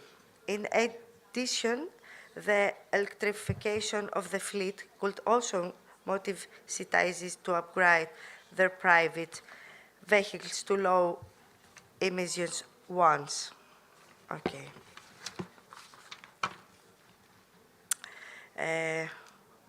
Thank you for invitation and for your attention. Thank you so much for your presentation. Acum o să invit aici pe Andrei Zanfiroi, care ne va povesti despre tot ce ține despre platformele digitale din sectorul energiei curate, de la modelare la creare de orașe neutre din punct de vedere climatic. Bună ziua! Mulțumesc, domnule prim-ministru Chiril Gaburiș, pentru invitație. Mulțumesc și organizatorului forumului Primăria Municipiului București pentru invitație. Eu în România sunt cunoscut că am un discurs așa mai liber, mai haios, mai cu pricoale, cum se zice aici. Și cred că e cazul să aplic așa, măcar la început, ca să mai detensionăm atmosfera, să mai scap și eu de emoții. Și vă fac o mărturisire. Eu, pe lângă originea comună și pe lângă istoria comună, iubesc Republica Moldova, iubesc moldovenii și în special o moldoveancă cu care m-am căsătorit acum 2 luni. Și cu linia religioasă o să o facem acum și la Orhei. Deci, și atunci când în compania pe care o conduc s-a pus problema să participăm la un proiect, să depunem o cerere de finanțare pentru un proiect la Bruxelles cu un consorțiu internațional, le-am spus colegilor, bă, trebuie să implicăm și Republica Moldova, că altfel nu mai mănânc zeamă bun acasă. Deci. Și așa am ajuns un consorțiu format din entități din România, Republica Moldova și Germania să depunem pe Horizon, pe apelul de la Horizon, pe platforme IT care să aducă plus valoare în domeniul eficienței energetice și care să folosească și inteligența artificială.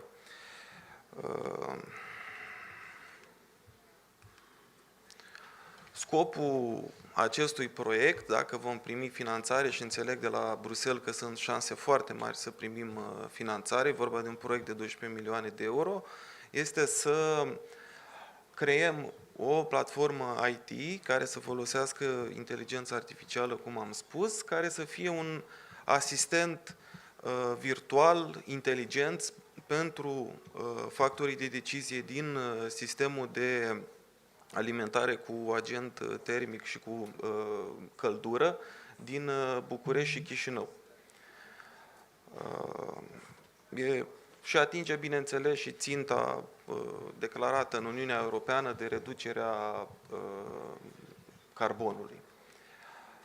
În cadrul acestui proiect se vor atinge multe subiecte, în special sistemele de termoficare, aer condiționat, pentru că Parisul deja implementează un sistem centralizat de aer condiționat.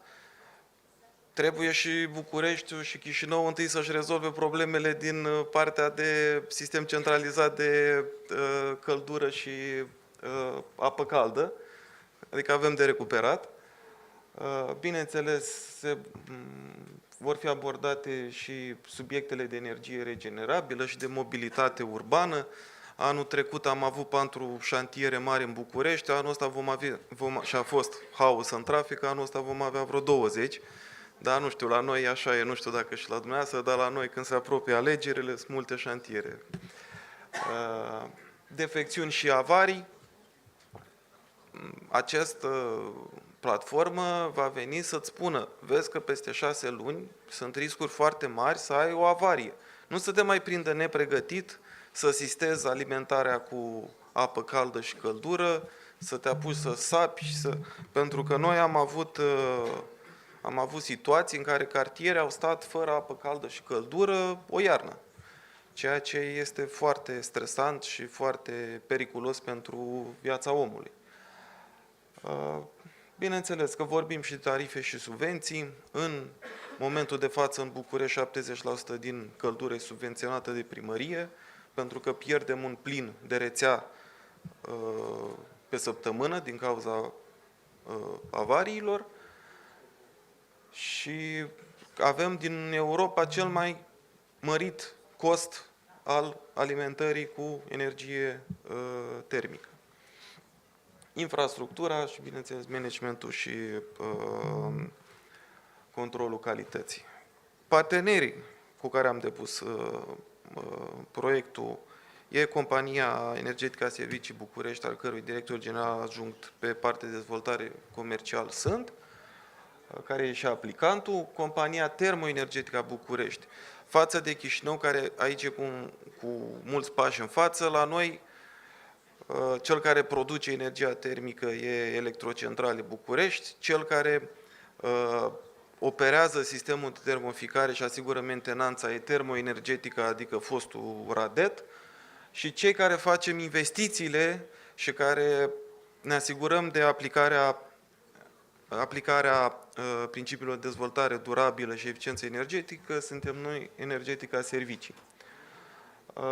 Un institut de cercetare tot din București, CMNR, din Chișinău, Termoelectrica, și care a reușit să includă toate cele 3, și ceturile, și termoficarea, și investițiile, și încă o companie, Green Spark, din Chișinău, care e o companie axată pe soluții eficiente în domeniul energetic, și companii din domeniul IT și inteligența artificială din București și din Germania, din Köln. Rezultatul acestui proiect. Deci se vor monta senzori pe diferite cartiere din București și Chișinău.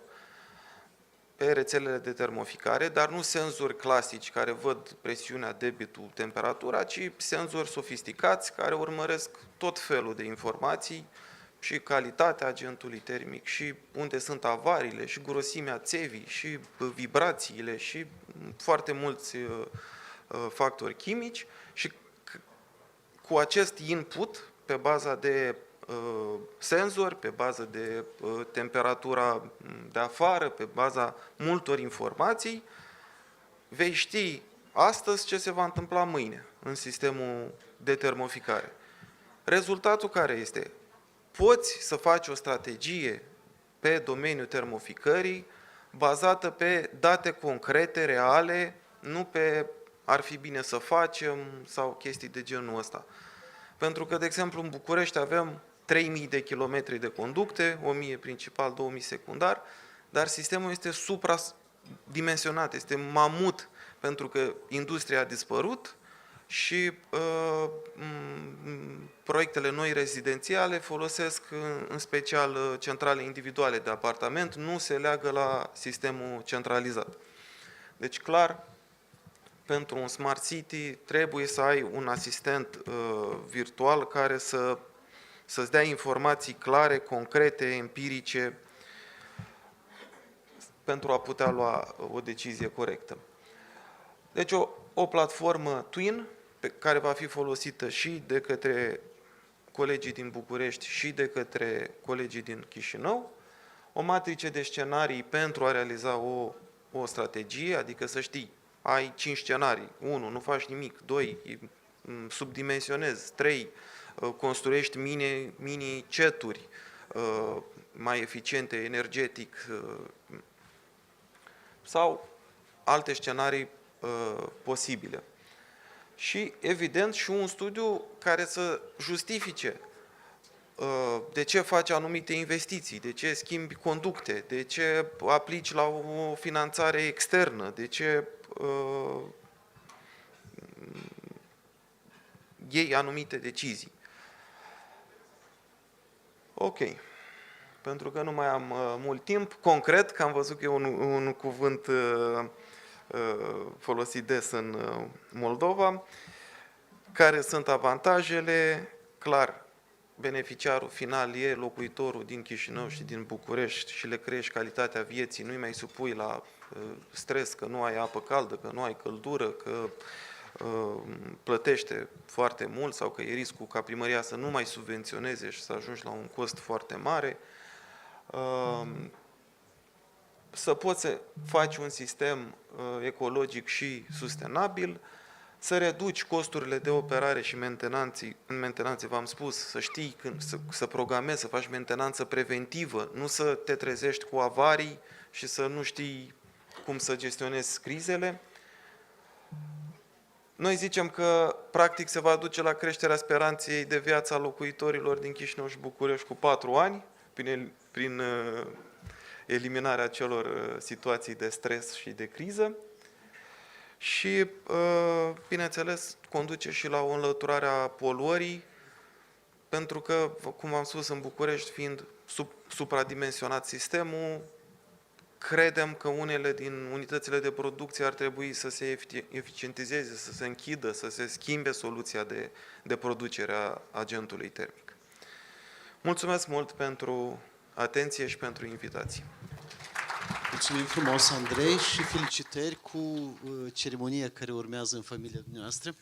Vă mulțumim pentru prezentare. Now I will have the pleasure to invite Felix Lacroix that will tell us about the strategies and their implementation for the energy efficient cities in development countries. I'm the last one. Last but not the least. Just a few more minutes. Thank you. Can you hear me from the back without using the microphone? Yeah. All right. So. Oh, translation. Sorry. Yeah, sure. So, I'm in the 90s. I was one of those capital ventures, working everything in my mind about making profits. The environment, of course, was part of the equation, but the words climate change did not exist. Gas emissions, who cares? My point is, I always take into consideration in the definition of sustainability, I always take into consideration the fact that it has to be sustainable financially and optimally profitable. We can, in a developing country, in a city that is in a developing country like Chișinău, we can create sustainable projects that will make the city more efficient in terms of energy and protect the environment. It's all possible. The solutions exist. They don't have to be invented. There's no such thing as creating a carbon capture plant that will just suck out all the carbon. That's a wet dream from billionaires. Okay, it's not realistic. It's costing about $600 US for each ton of CO2 that is removed. It's insanely costly. This is not the way to do it. There's places in the world that are producing 17, 18% of all methane emissions. They're landfills. Landfills that everyone in the region have. And I've been to many landfills in Moldova, and I know they're all leaking, by the way. And it's not, oh, bad Moldova. No, no, no. It's just Moldova. The region is like that. And if you think landfills in the UK are not leaking, they are leaking. They're leaking too. It's just that they're leaking a little less. Sorry. The main point I want to make today, and I'm going to make this short, is that any solution that is being promoted and from applications in rich countries do not necessarily apply to a developing country or a developing city. You know, we're going to touch on solar and wind, but creating a wind factory with the big-ass blades that you see everywhere, you know, and say, oh, renewable energy, this is great. No. Who the hell is going to pay for that in Moldova? You cannot buy yourself the regular solutions. You don't have the budget. You don't have the taxpayer base. It's just, that's the way it is. What you have to do is create your own solution. And of course, part of the solution is, yes, getting grants from the European Commission and all the European everything. The same thing, tapping into funds from the states, of course. But you have to create your own solution. Instead of having those big blades, you know, wind farms, what you need to do is locally create wind turbines that can be set up. There are small things. There's actually here in Moldova a company that has started doing those. They're vertical small units. They're only a couple of, they're like a cubic meter each. You can set them up in series and install them on the roof of building. You don't have $10 million to do the wind farm. Same thing with sorry, for anybody who's you know, offering panels, solar panels, they're costly. They're very costly.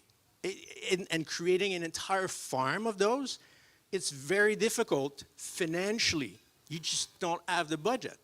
One thing, technology that exists right now, a lot of the buildings in Moldova, since I've been here almost 2 years living in Moldova, most of the buildings are heated with hot water systems. So you still use solar energy, but you use it with the vacuum tubes. You use the vacuum tubes because they create hot water. You don't have to create electricity to heat the heater that makes the hot water. You create the hot water directly. And You don't buy those devices, equipment, from somebody somewhere. Yes, you buy the tubes, the vacuum tubes, from China, because you cannot compete price-wise against them. But you bring them that here, in Chișinău, in Moldova, and you manufacture those units right here. Remember, every European or American or company that is coming here and offering you a solution that includes equipment, they're selling you something. And that's my capital venture, background. They're trying to make $1 or €1. Nothing wrong with that, but a system, for example, of small units in series with a vacuum tube solar system on top of 1,000 or 5,000 buildings in Moldova will really have an impact for the city being sustainable in terms of energy. And you can do it one step at a time. You do 5 buildings this month. Then you find the financing for others. You don't need $10 or $20 million and then wait 5 years. You can implement as you go along.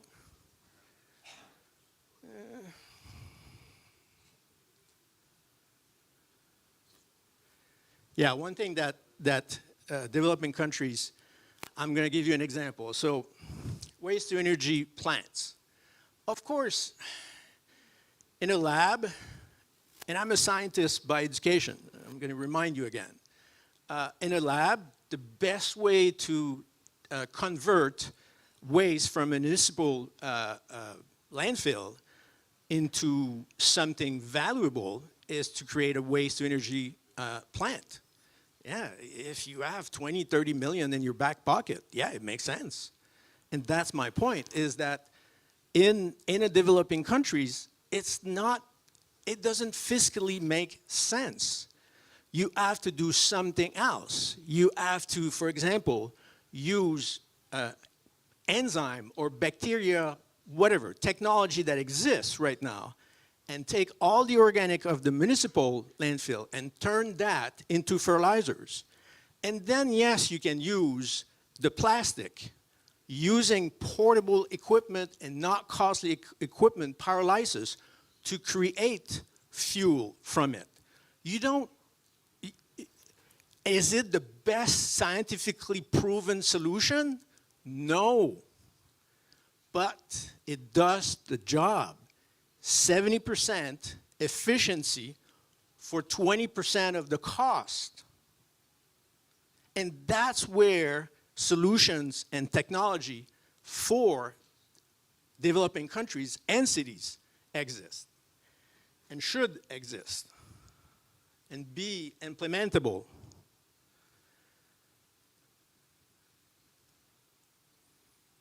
I mean, and for everybody because I'm going to use an example, don't be mad. Anybody who works at the Canal, that's not my point, okay?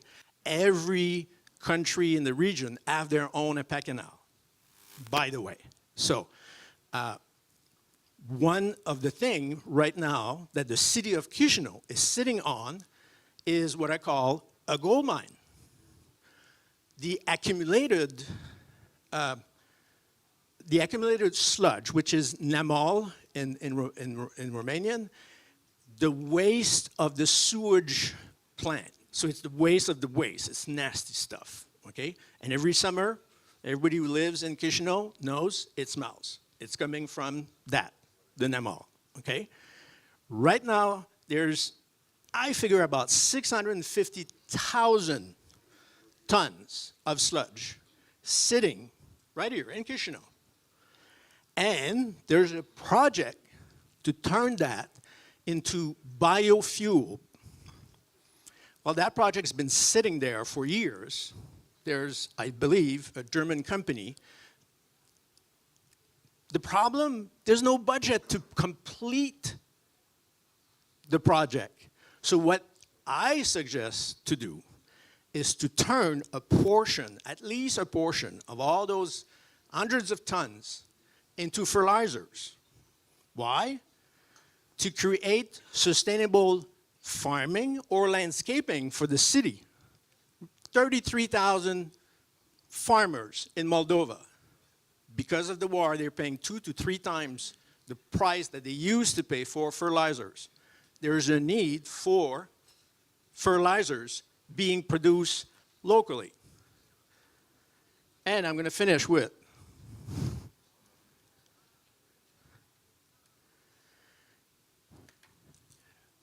one thing that a city like Chișinău, by international standard, a small city, needs to establish, and I know there's a council that the city wants to put together, is task force. Task force that will address and put together participants that right now are just sitting nowhere. You need somebody to invite investors to participate into projects. And why would they come? Because you're going to create for them carbon credits. You have to create funneling of money into the country. If you just plan on getting money from the European Commission, it's not going to be enough. It's never going to be enough. Nobody's going to finance your transition to renewable energy. So you need to offer carbon credits for all their goals of net zero, and also create financial instruments to channel and fuel money. Let's say I'm a Saudi asset management fund with $1 trillion. If I want to invest in real estate in Moldova, I cannot. There's no instruments for me to invest. There's no public company that does renewable energy on the stock market in Moldova, or in the Romanian market that does that in Moldova. You have to create the financial tools to channel and fuel your transition. If you're looking for 5 or 6 million to transform 20 social buildings, well, you should be looking for 60 million from that Saudi fund. And if you offer them a way to be able to trade like a stock, and it's possible, very possible, offer them the tool to invest and trade with an exit strategy. They have to be able to say, okay, I want to sell that asset. They're not going to send a guy from Saudi Arabia to come here and purchase 20 buildings. It's not in their statute. That's not what they do.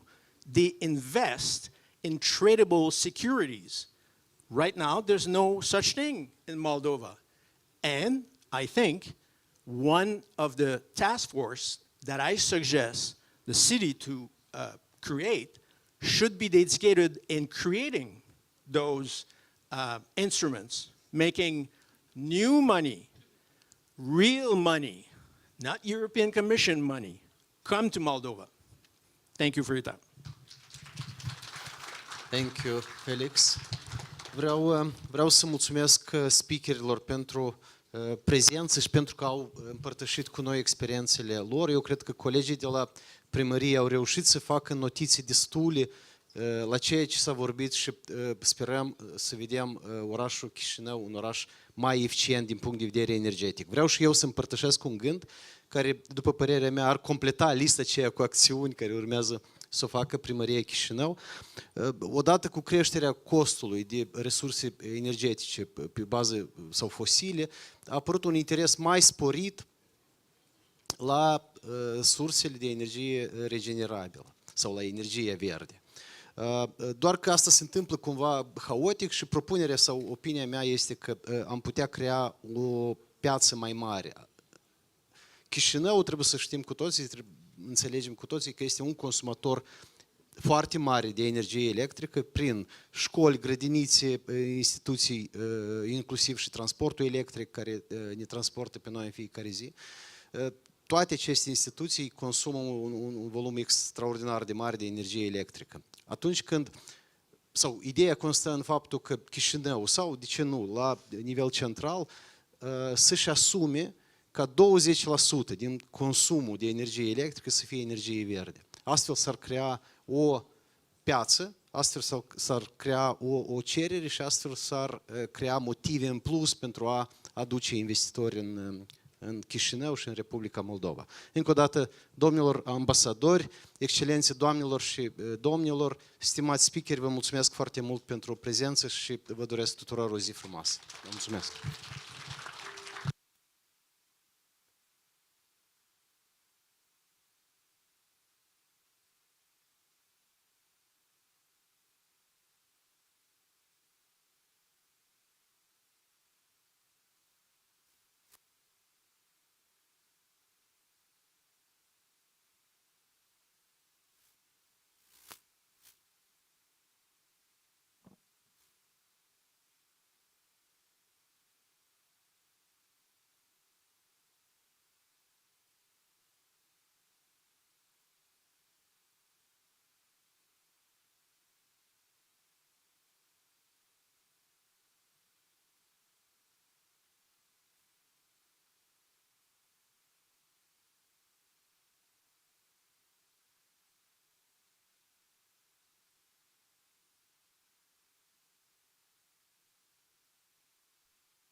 I got money in the bank like a rock star.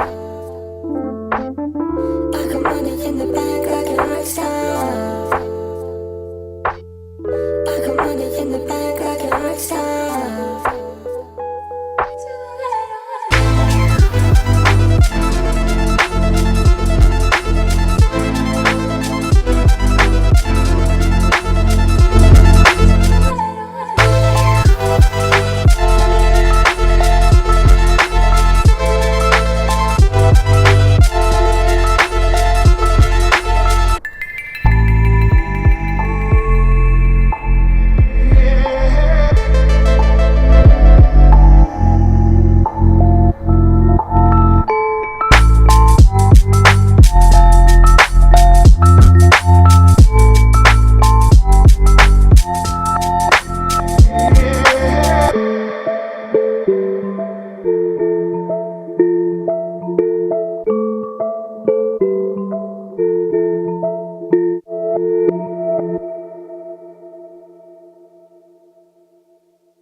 Oh, you're moving inside me so soft.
Bine ați revenit! Sperăm că sunteți bine, toată lumea a mâncat, toată lumea e plină de energie. Suntem în partea a doua a forumului nostru, eficiența energetică a orașului. Asta este tematica acestui panel și vă invit în continuare să adunați întrebări pe care ulterior să le oferiți moderatorului sau experților prezenți aici. Doamnelor și domnilor, pentru a modera acest panel Oraș eficient energetic, se invită Felix Lacroix, CEO, Fundația ECG Moldova. Dați-i aplauze!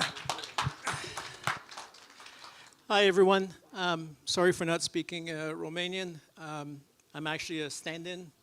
The prior gentleman that was supposed to be here, he's going to be online. So I'm going to be the moderator for that session. So let me present you. So bear with me if I'm not introducing those speaker properly. One of the first speaker is going to be Nick Grove from the Apantir group. He's a chief innovator officer, which is type of new now titles in the world of business. He's got international experience, of course, not only in software, but developing partnership all over the spectrum of business. We're supposed to also have, so he's online, so he's not walking up the stage, of course. Jean-Luc de Flandre He's Chief Commercial Officer for a company in the UK that is promoting net zero electrical or hydrogen buses. So he's going to be talking about his product. Charlotte Powell, also from the UK, she heads a big department in the UK, bioenergy and carbon removal, at the Department of Energy Security and Net Zero. You're talking about major budget, like $1 billion.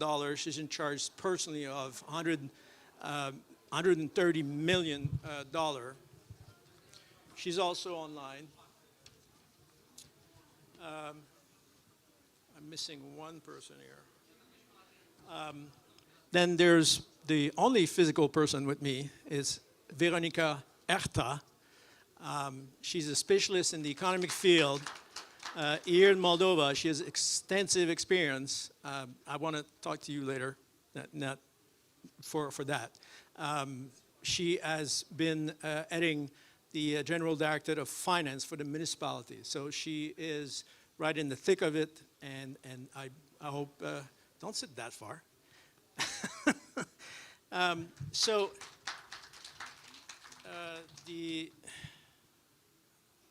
missing one person. See, that's why I'm standing. I'm missing one person.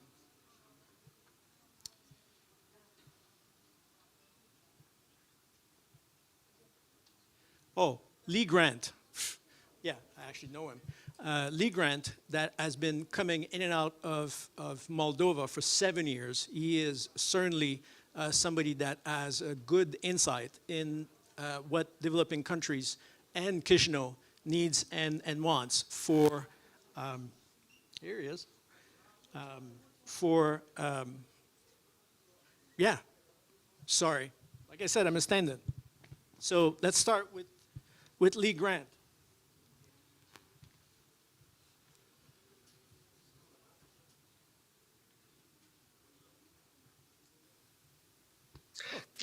Hey Felix, it's actually Nick that starts.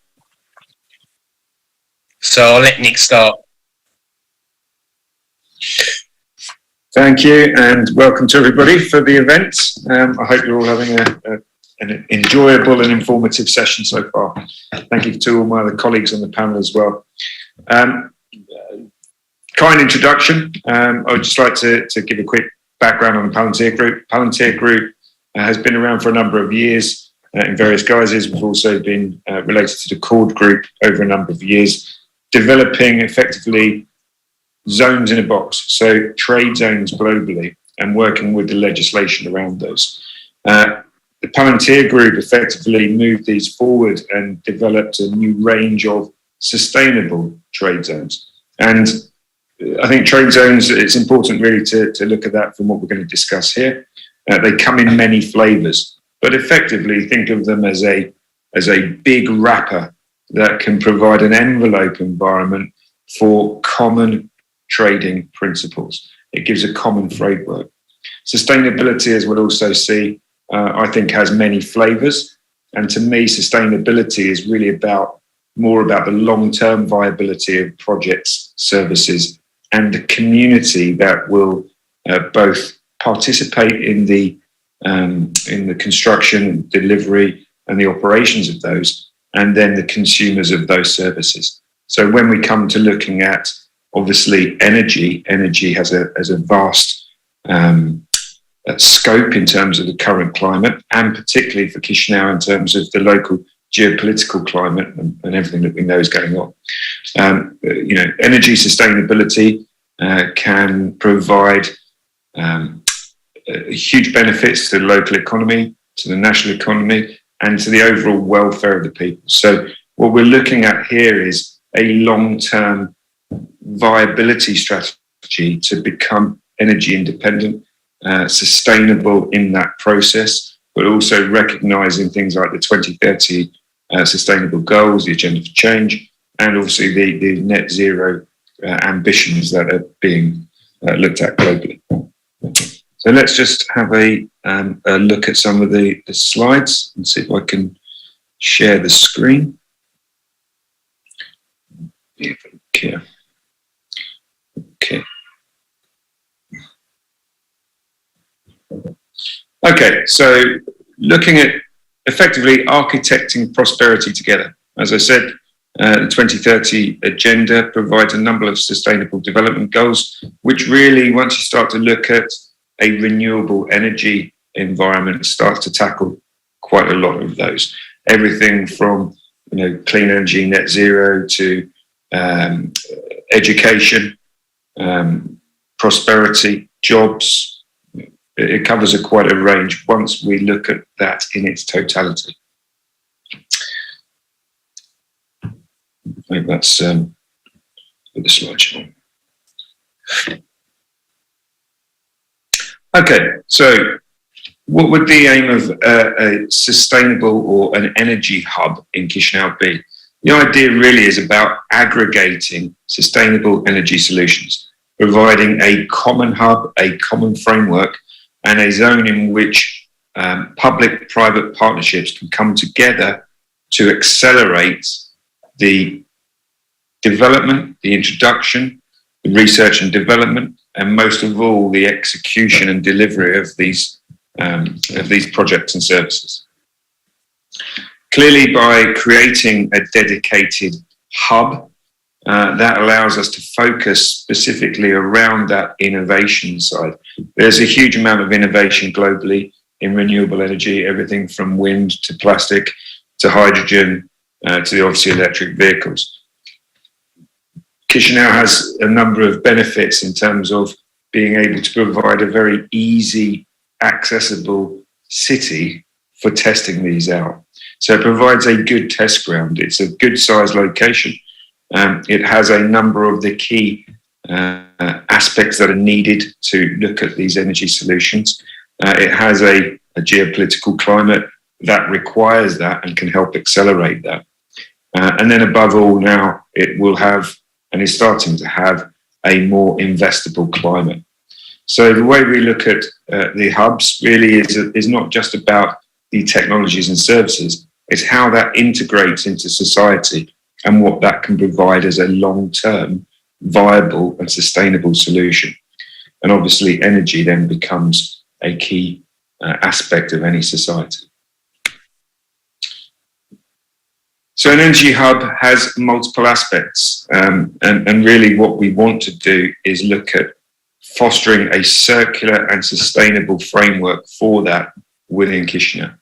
That can look from everything from your waste disposal, how that is then processed, how the byproducts are extracted from that, what the resulting production of those energy solutions might be it hydrogen, be it syngas, be it heat, or whatever they are, and how they fit within the local industrial climate. Because to start with, we have a kind of an aggregating model where we would look at the waste generated, how that can be recycled and renewed, and how that then comes back into the local local environment, the local community. And that would come through your industrialization process down potentially to the consumer level over time. That will obviously include things like logistics, and that might be the transportation of energy, but it might be also the transportation of those other byproducts as we look at that delivery system to create that circular economy. So that can look at everything from your municipal waste collections to your medical waste collections to your industrial waste, how that becomes processed, how it's stored, and how that then starts to move through that value chain into the downstream consumption of the resultant services. So what benefits really does Chișinău have? I think everybody is very much aware of the need at the moment to become more energy sustainable, to become more energy neutral in terms of the, in terms of the local region. And Chișinău actually is very well located, both from an east-west and a north-south perspective, to really become a hub, a regional hub for green and clean and sustainable energy development. That, as part of the process, as we said, would look to tackle some of those 2030 goals to bring it in line really with the whole move towards a more integrated and circular economy. Obviously, as part of an innovation process, looking at the research and development, we're looking at a range of areas, both from the engineering and the mechanical side of it, to infrastructure, to really new ways of delivering those services, to everything to payment methods from a business and a consumer offering. That in itself provides a huge opportunity to create new jobs, to upskill existing local talents, something that we understand and know is very much needed in both Moldova, but especially Chișinău, to stop the brain drain. But at the same time, by providing a dedicated hub and something that is focused on enabling more sustainable and easier development of these products and services, it would provide a destination and an attraction for global talent to come in and provide the resources to support that upskilling. As part of that process, Chișinău has a number of very good universities, but partnering on an international basis with further higher education and research institutions would provide a huge benefit both to the city and the country as a whole, and as I said, provide a more sustainable and long-term framework for the upskilling of local talent and providing a way to retain some more of that talent in country that could provide a blueprint really for other industries and other services going forward. And really, it's not just about the resultant energy. Really, this is about an integrated technologies and services model. Both the collection from tip to toe, as they say, from collection of the waste and waste energy or raw materials for creating that energy, all the way through the delivery and the consumption of those products and services.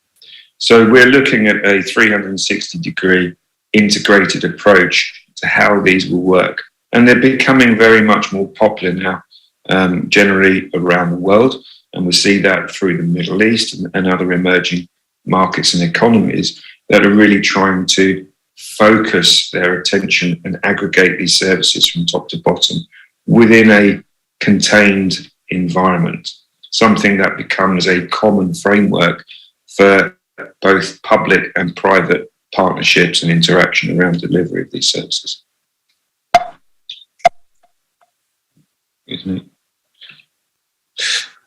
Okay, so as I said, we're looking at the integration and aggregation of these services globally. From our work, and this is a 2019 slide, there are a number of common problems with doing business, and no more so than can be seen with trying to develop new industries, new technologies, new avenues, but also given the current climate within the region. A dedicated hub starts to look at how we can solve these problems by providing an aggregation of the opportunities, the partners and the delivery into a seamless, unified approach. It provides a common framework which enables transparency and trust being very key to attracting both investors and partners to deliver these long-term services. It helps to reduce their risk of coming in and partnering both with the city and the country as a whole to deliver, but also the risk of these projects getting delivered swiftly and on time. I pick my words carefully there because there is an urgent need to become energy independent, and therefore there needs to be both a long-term planning and framework for this that enables short-term research and development projects that can get that learning moving quickly, because typically most of these things whilst they can be a paper exercise to put the original framework in place, the learning that you get from actually doing is far greater. So those help us accelerate the time to delivery by reducing things like, policy uncertainty, skills, trade conflicts, geopolitical unrest, protectionism within the marketplace, and other things. And that could include, regional tensions or other things that may or may not be happening. Ultimately, by creating a common platform that can evolve and develop based on a circular feedback, this is a looped approach, an innovation approach. So, understanding and defining what's needed, what the problems are, developing solutions, delivering those, and taking the feedback from that creates a circular loop that enables us to accelerate the innovation and the delivery of second and third generation projects within the system. This enables us to then obviously go out and scope and bring in partners and other projects which will enable Chișinău to become a centre of excellence for green, sustainable, renewable energy. As I said, it will provide a long-term framework and create a destination for Chișinău as a green hub, but it will also incentivise and engage local citizens, local businesses, and government really to support new pathways in sustainable and renewable energy. It's as a hub, and we can see this from our work and what's happening now. It's not just about a hub; it's a hub and spoke approach, and this really starts to identify, then the relationships between Chișinău and say Balti or other regional towns and villages, but also its geopolitical partners on both the east, the west, and the north of the country. By providing a hub and spoke approach and a common framework, it enables us to have a common trading platform really for all of those partners to come together and to streamline and shortcut some of those processes that may otherwise get held up in changing political landscapes or whatever that might be. So this is really providing a common framework for succession planning within an uncertain political environment.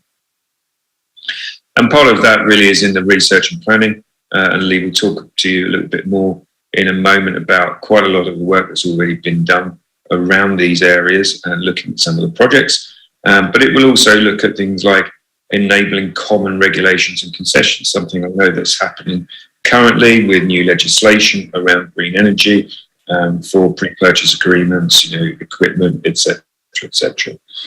It would provide a common understanding between the sales and marketing for effectively hub partners, projects and businesses coming in, but also external investors that are looking to support these projects, and particularly within the region. As I said, the hub really, although it can be a hub and spoke approach, and we can look at both the development and the build out of renewable energy plants, but that will come with infrastructure construction, that will come with tie-ins to local businesses, universities, and other government organisations as it goes. So the construction and the development and the master planning of that becomes very important when we start to look at the build out. So for example, if we're looking at plastic and waste to recycle that into, say, hydrogen for the buses or the vehicles, obviously the construction and the master planning taking into account the overall city as a hub in itself becomes extremely important for long-term planning. And then obviously we have the hub operations and management.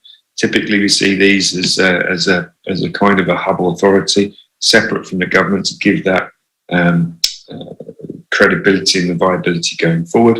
It enables a depoliticised commercial environment for everybody to operate in, but it also enables a much more seamless public-private partnership within that space.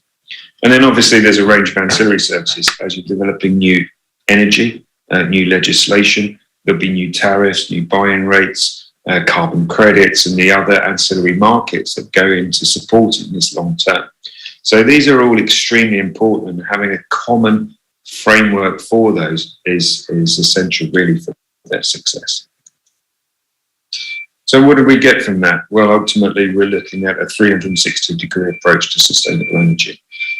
And sustainable energy, as it's moving forward now, will encompass everything from the data side of this is going to be extremely important to really understand the transparency, the efficacy, and the potential of these new technologies as they move forward across that ecosystem and as they get rolled out into projects and services.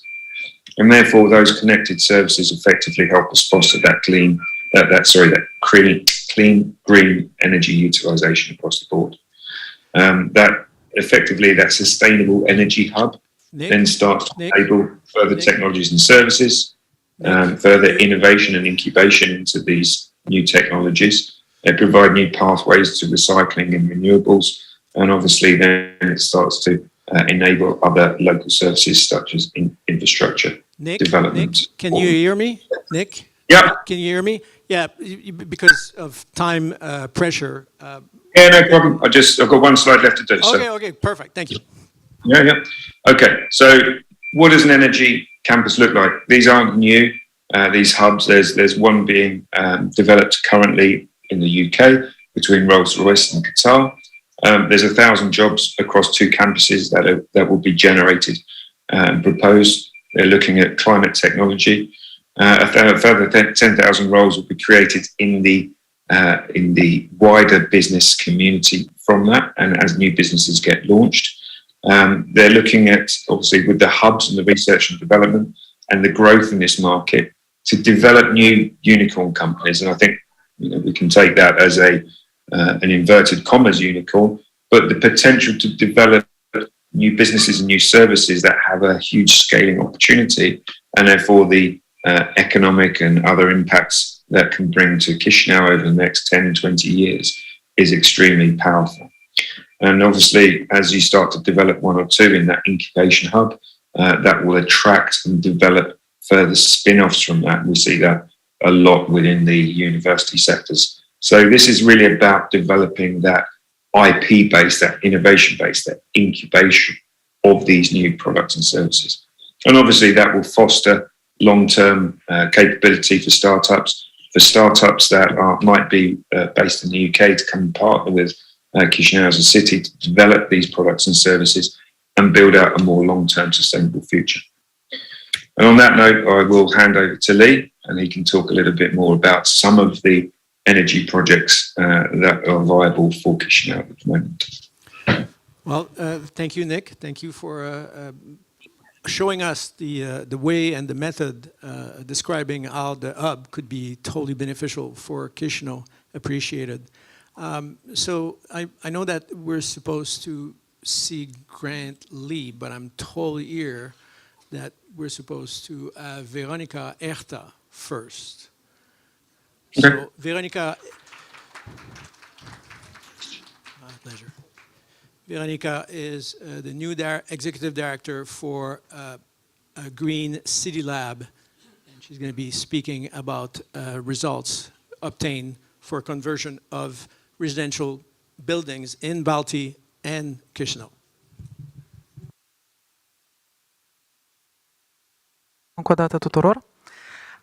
Mă bucur mult să văd în această sală multe fețe cunoscute, multe fețe care au reușit să facă de-a lungul carierei pe care au avut-o, indiferent de domeniile în care sunt, multe lucruri și multe fapte care rămân în istorie, fiindcă de fapt o putem să le facem dacă avem o privire cu toții spre un singur scop, spre scopul de a schimba lucrurile indiferent de poziția pe care o avem.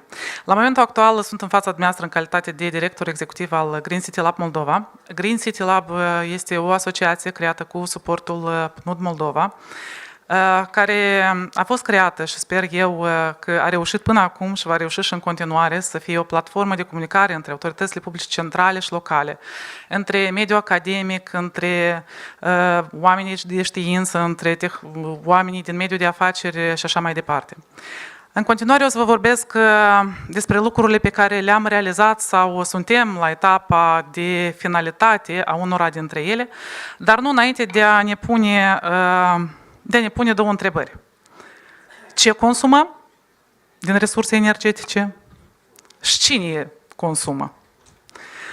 Dacă ar fi să facem o analiză a balanței energetice la nivel național, putem spune că, de fapt, din tot ceea ce înseamnă resurse energetice în Republica Moldova, 12% reprezintă energie electrică, 36% reprezintă produsele petroliere și celelalte sunt energie termică care este sub diferită formă, fie ea energie termică propriu-zisă care este livrată în blocurile locative, fie ea gaz care îl folosim pentru a ne încălzi spațiile fie publice, fie din sector rezidențial și așa mai departe. Cine sunt cei mai mari consumatori? În Republica Moldova cei mai mari consumatori sunt cei din sectorul rezidențial. Unele surse spun că, de fapt, cota de consum a sectorului rezidențial este și peste 50%. Ok, știu că sunt surse care spun 62%, asta este ultima informație publică care am găsit-o pentru anul 2021. 26% din consumul de resurse energetice din Republica Moldova revine sectorului transport,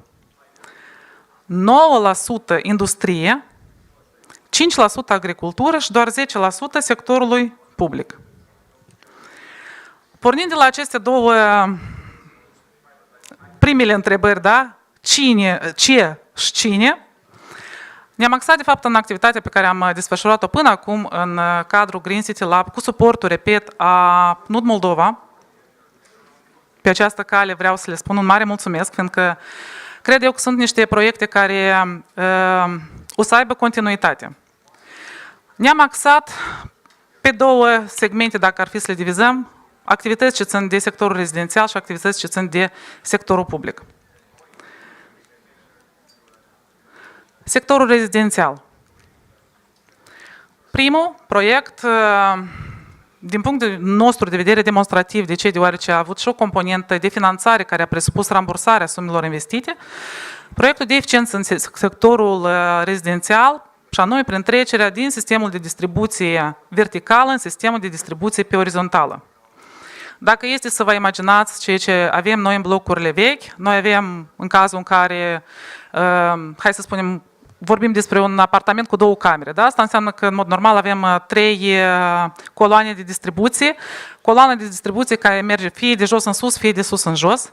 Ceea ce înseamnă că în cazul în care distribuția agentului termic este de jos în sus, cel care este la primul etaj se sufocă de căldură, cel care este la ultimul etaj nu are confortul termic necesar, totodată toți, indiferent de confortul termic, achită în sumă egală, totodată nu ai posibilitatea să-ți reglezi sau să deconectezi în cazul în care ai plecat în perioada de iarnă de acasă, oricum îți vine factura, nu ai apă caldă menajeră la necesitățile care sunt normale și sunt așteptate. Vorbesc de temperatura care ne vine direct în apartament. Deci, pentru realizarea acestui proiect, în mare parte, este nevoie de 3 pași. Instalarea unui punct termic individual, instalarea distribuției pe orizontală și instalarea de termostate. Dacă ar fi să analizăm ce se întâmplă în bloc, după cum spuneam, în bloc apare, în subsolul blocului apare punctul termic individual, în scara blocului apare o singură coloană de distribuție, dispar coloanele de distribuție din apartament și este asigurată distribuirea pe apartamente pe orizontală. Pe parcursul anului trecut am reușit și am realizat 3 astfel de proiecte în municipiul Chișinău și 3 în municipiul Bălți. Care sunt avantajele? Avantajele este, în primul rând, faptul că omul achită exact ceea ce consumă, deoarece au contor individual pe fiecare apartament, nu doar pentru agent termic, dar și pentru apa caldă menajeră. Se înregistrează facturi de până la 30%, mai mult ca atât. Spre exemplu, în municipiul Bălți avem situația în care în blocul locativ avem și economii de peste 40% și explic de ce. Sunt mai mulți locatari care pur și simplu nu trăiesc Da? Și dacă anterior era livrat acest agent termic în bloc, indiferent de faptul câți consumatori de fapt sunt, la moment ei au posibilitatea să deconecteze, ceea ce înseamnă o economie pentru buzunarul lor, ceea ce înseamnă o grijă de mediu, fiindcă consumăm mai puțin energie termică, și ceea ce înseamnă și un avantaj inclusiv pentru operatorul de energie termică, deoarece nu înregistrează acele pierderi mari care le înregistrau și până acum. Un alt avantaj ar fi confortul termic pe care ai posibilitatea să-l reglezi. Unii au preferință de a sta într-un spațiu mai încălzit, alții într-un mai puțin încălzit. Ai căldură și apă caldă non-stop. Ai independență, deoarece ai posibilitatea să deconectezi, să-ți reglezi, etc. Și nu în ultimul rând siguranță, comparativ cu situația în care ar fi să facem paralela cu centralele termice, da? Cazanul pe gaz din apartamente. Spuneam că pe parcursul anului trecut am realizat acest proiect în 3 blocuri din Chișinău, și anume 172 de apartamente, și 3 blocuri din Bălți, 130 de apartamente. Operatorii de agent termic au investit doar în infrastructura de utilitate comună, da, pentru locurile de uz comun, oamenii urmând să achite doar pentru lucrările din interiorul apartamentelor. Investițiile au constituit circa $90.000 pentru fiecare operator. Dacă este să vorbim per apartament, investițiile au fost de la 9 la $17.000. Economiile lunare pe care noi le estimăm și care s-au realizat 200-500, de fapt avem și apartamente în care economiile, dacă ar fi să comparăm inclusiv sau ținând cont de tariful actual a energiei termice, fiindcă și acesta s-a ridicat, da?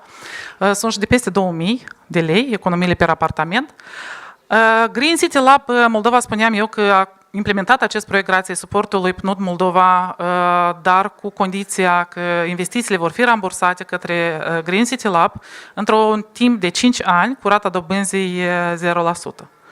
Deci oamenii au tranșe egale, 60 de luni, perioada în care să ramburseze aceste sume. Acestea sunt imagini din scara blocului, avem coloana de distribuție, avem contoarele pentru agent termic, avem contoarele pentru apa caldă menageră. Și acestea sunt imagini din subsolul blocului, punctul termic individual care a fost instalat și care permite furnizarea acestui serviciu de calitate. Un alt domeniu în care suntem implicați, în care am fost implicați și avem anumite rezultate, dar încercăm să-l dezvoltăm în continuare, este asigurarea sistemului informațional de management energetic, EMIS, pentru sectorul public. La momentul actual, conform estimărilor, inclusiv a specialiștilor noștri, în cazul în care se reușește a fi asigurat management energetic la nivelul fiecărei instituții publice, putem să ajungem la o reducere a cheltuielilor de 5-15%. Ceea ce recomandăm noi, cei de la Green City Lab, ordinea de implementare a măsurilor, ar fi temelia și anume managementul energetic. După management energetic, este binevenit management energetic care, apropo, poate fi implementat la nivelul instituției prin desemnarea unei persoane stabilite, responsabile de acest segment, sau la nivelul autorităților publice, dacă vorbim de autorități publice locale care sunt de o mărime mai mică, la nivelul autorităților publice o singură persoană, dacă ar fi binevenit. După care urmează auditul energetic.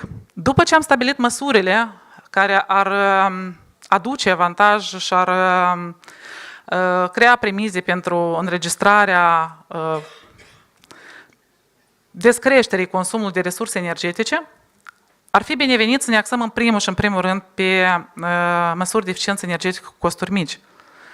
Vorbim de senzori de lumină, de gestiunea corectă a resursei apa în interiorul spațiului, etc. După care ar fi binevenit să ajungem la investiții în eficiență energetică care ar presupune termoizolare, schimbare de geam și așa mai departe. Și abia după aceasta ar fi bine să ne axăm pe surse de energie regenerabilă.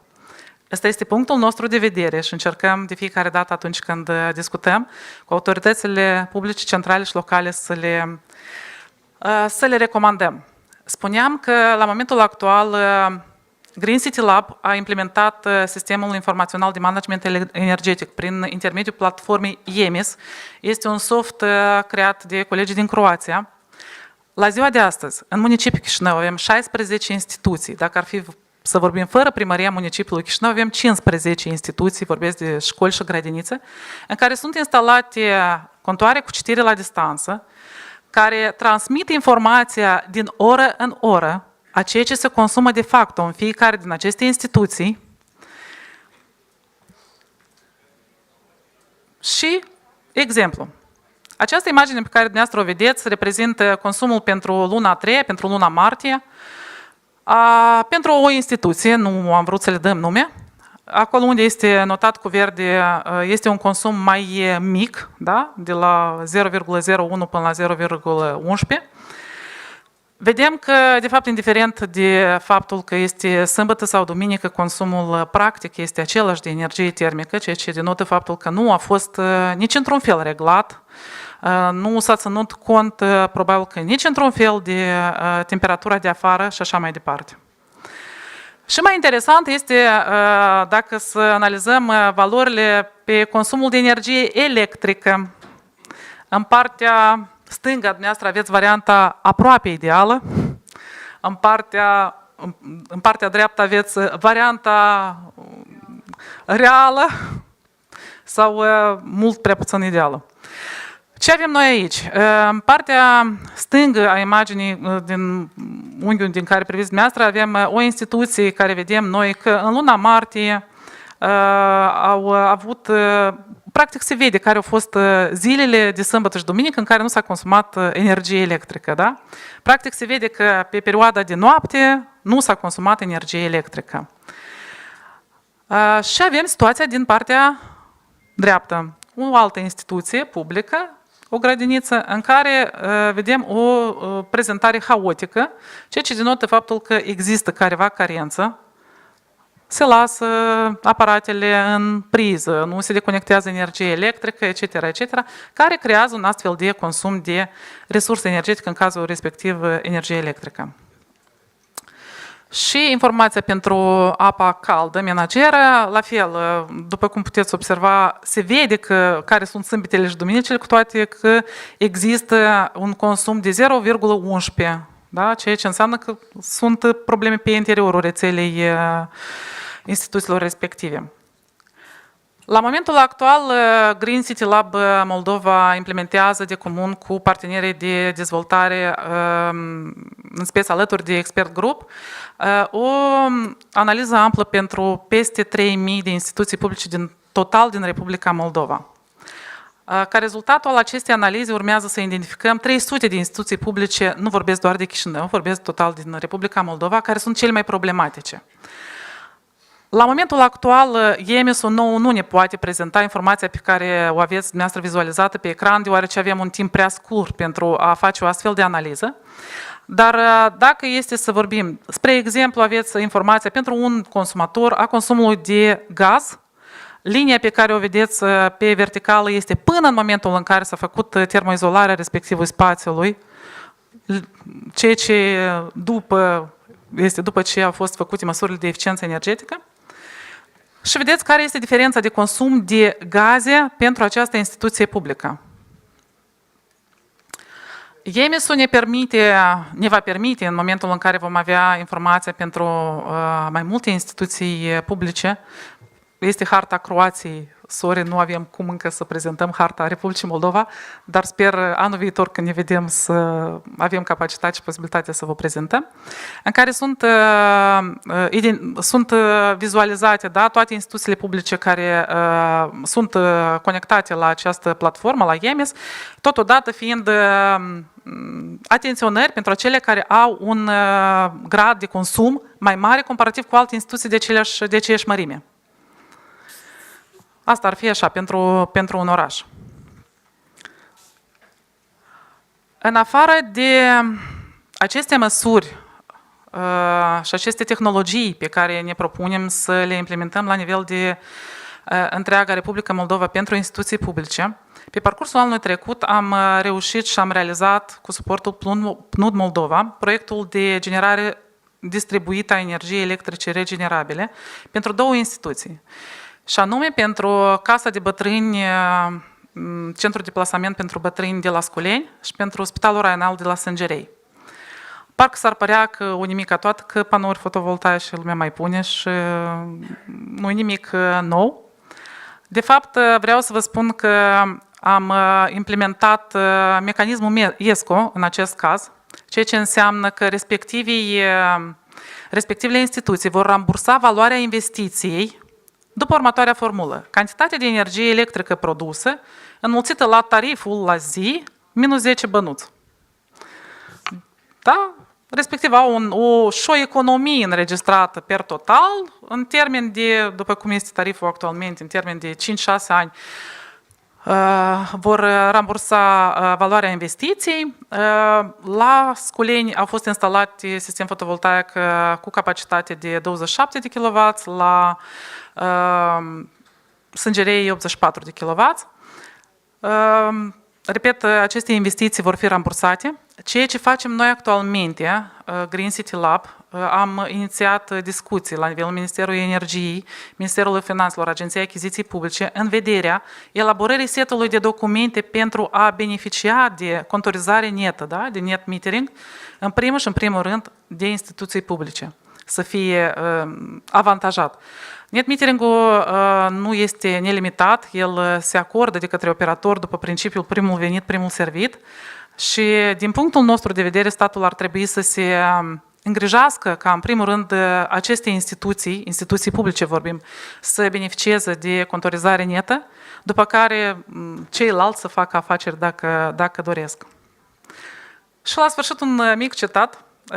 După cum am spus și la început, singur nu le poți face, indiferent de cât de puternic, frumos, deștept ai fi. Toate poți să le faci doar împreună cu alți oameni, indiferent de viziune, indiferent de locul unde sunt și funcțiile pe care le ocupă. De aceea eu aici mă opresc, vreau să spun mulțumesc mult tuturor care au pus umărul pentru ca aceste proiecte să realizeze și să reușim să le continuăm.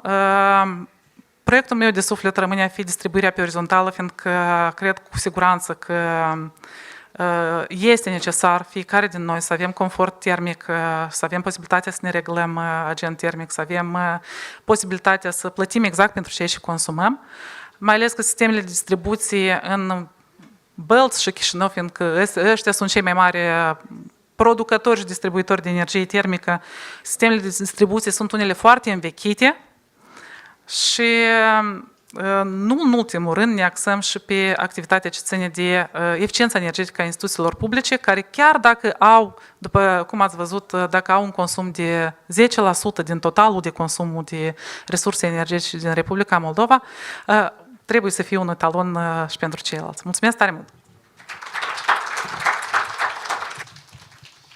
Thank you, Veronica Erta. This was really impressive work, good results with a return on investments. My type of technology, simple but with results. This is awesome. Next, I believe we have Jean-Luc de Flandre, representing his company Rightbus in the UK. They have the aim of offering their product to continental Europe, obviously including Moldova, so electrical and hydrogen buses. À toi, Jean-Luc. Hello, everybody. First I try. Do you hear me? Do you hear me?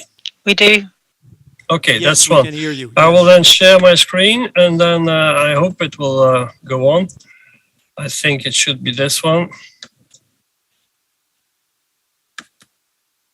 Yep. All right. Everybody sees it? Yep. Yes, we see it. Yes. Okay, sorry, now we have connection. Sorry, I'm really traveling a lot and it's the time of tenders. I will speak about that later if we have time. Thank you very much indeed for having the opportunity to present here Bamford Bus Company trading as Ridebus. Indeed, we are at this side of the water. We have already hydrogen buses, now 60 buses in Cologne in Germany. So for this forum, I will be very quick. I will present the company and then I will present the products a little bit more technical, and I hope we can have one or two questions. If this system is working, it's not. Yeah, it is. All right. Of course, I understood that those slides and presentation will be given afterwards, so I will sometimes go over the slides very quickly. A very important thing is that the company shareholders, they are really committed to hydrogen market development.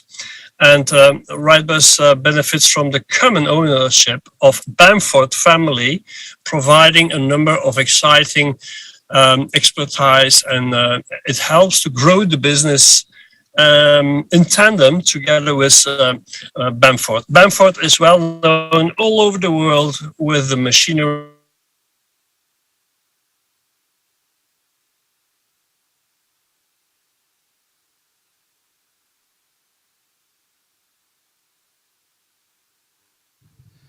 Jean-Luc, I don't know if you can hear me, but we lost you there.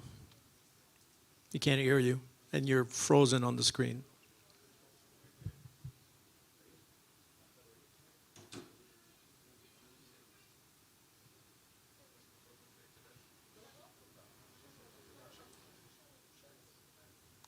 Charlotte? Okay, we're going to switch to another speaker. We're going to turn to Charlotte Powell, who's head of bioenergy and carbon removals at the Department for Energy Security and Net Zero in the UK. Charlotte, it's all yours. Hello, thank you. I hope you can hear me as well, and I'll try and keep a better flow going. Right, let's start with slideshows. How do I share this screen?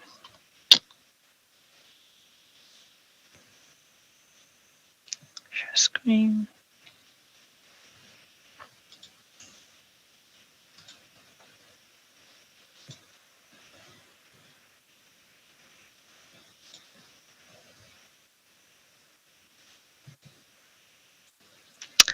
Does that bring up the slide? Because I can no longer see you.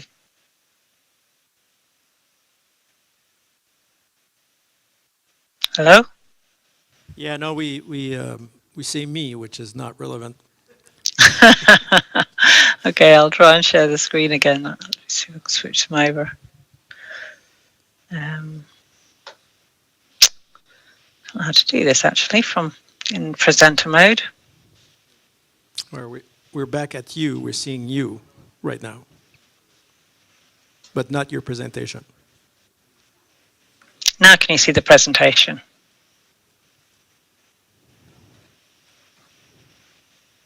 Can you see the presentation? No. No, this is no good. Oh, hold on. I see one. No, not yours. Not mine. Okay, give me. Apparently, it's downloading. Ah, okay. There you go. Yes, we see it. Well, see it? I can't see anything of it. There you go. It's on. Oh, yeah, that's cool.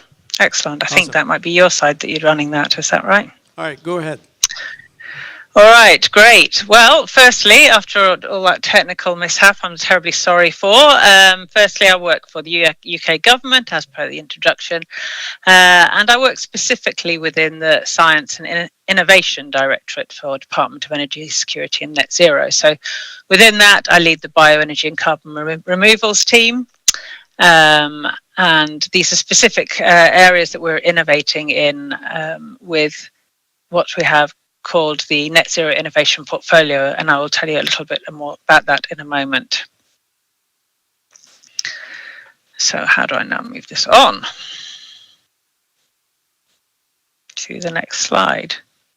How do I move? There we go, perfect. I'm sure I didn't do that, but thank you. Next slide. All right, so if we started with the Paris Agreement, and that led on to what we call the Climate Change Act in the UK, and that is law. So the law now means that we are committed to achieving net zero by 2050 and to keeping temperatures below the 1.5 degrees as best we can within the UK remits. So bioenergy has a key part to play in that overall transition, and that's why I was really encouraged just now with Nick Grove's presentation as well on the circular economy, because bioenergy includes not only the biomass that I will talk about now, but also waste as effectively a biomass crop in its own right. So we're particularly interested in bioenergy because it's low carbon. Crops having sequestered carbon, they kept bringing in carbon dioxide during the growth process, even when it's released during processing to generate energy. This is effectively net zero, or at least low carbon. And then when we add carbon capture and storage, which is an area we're really looking at extensively within the UK, this leads to BECCS, and this is when that processed carbon is stored permanently during the end-to-end process, and that creates a negative emission technology. So both international modelling and the UK's own modelling recognises that negative emission technologies will be essential for achieving net zero. So focusing back on the biomass side of things, all our modelling tells us we'll need 720 kilohectares of biomass to achieve our particular goals. It's unlikely we'll do that on our little island, so we do envisage continuing to be a net importer of biomass, and we will have a strategy that comes out back to back with this. Right, so moving on, I'm not sure who's running the slides, whether it's me or your team. Thank you very much for moving that on.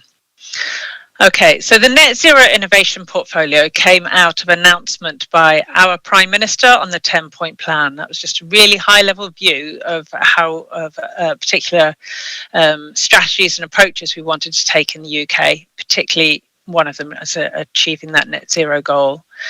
So that meant that it allocated £1 billion or 1.2 billion US dollars to this innovation fund to bring forward the next generation of technologies that we would need in order to realise the ambitions we have in net zero. And clearly, in Chișinău, you have some very strong ambitions in that field as well, so that's great.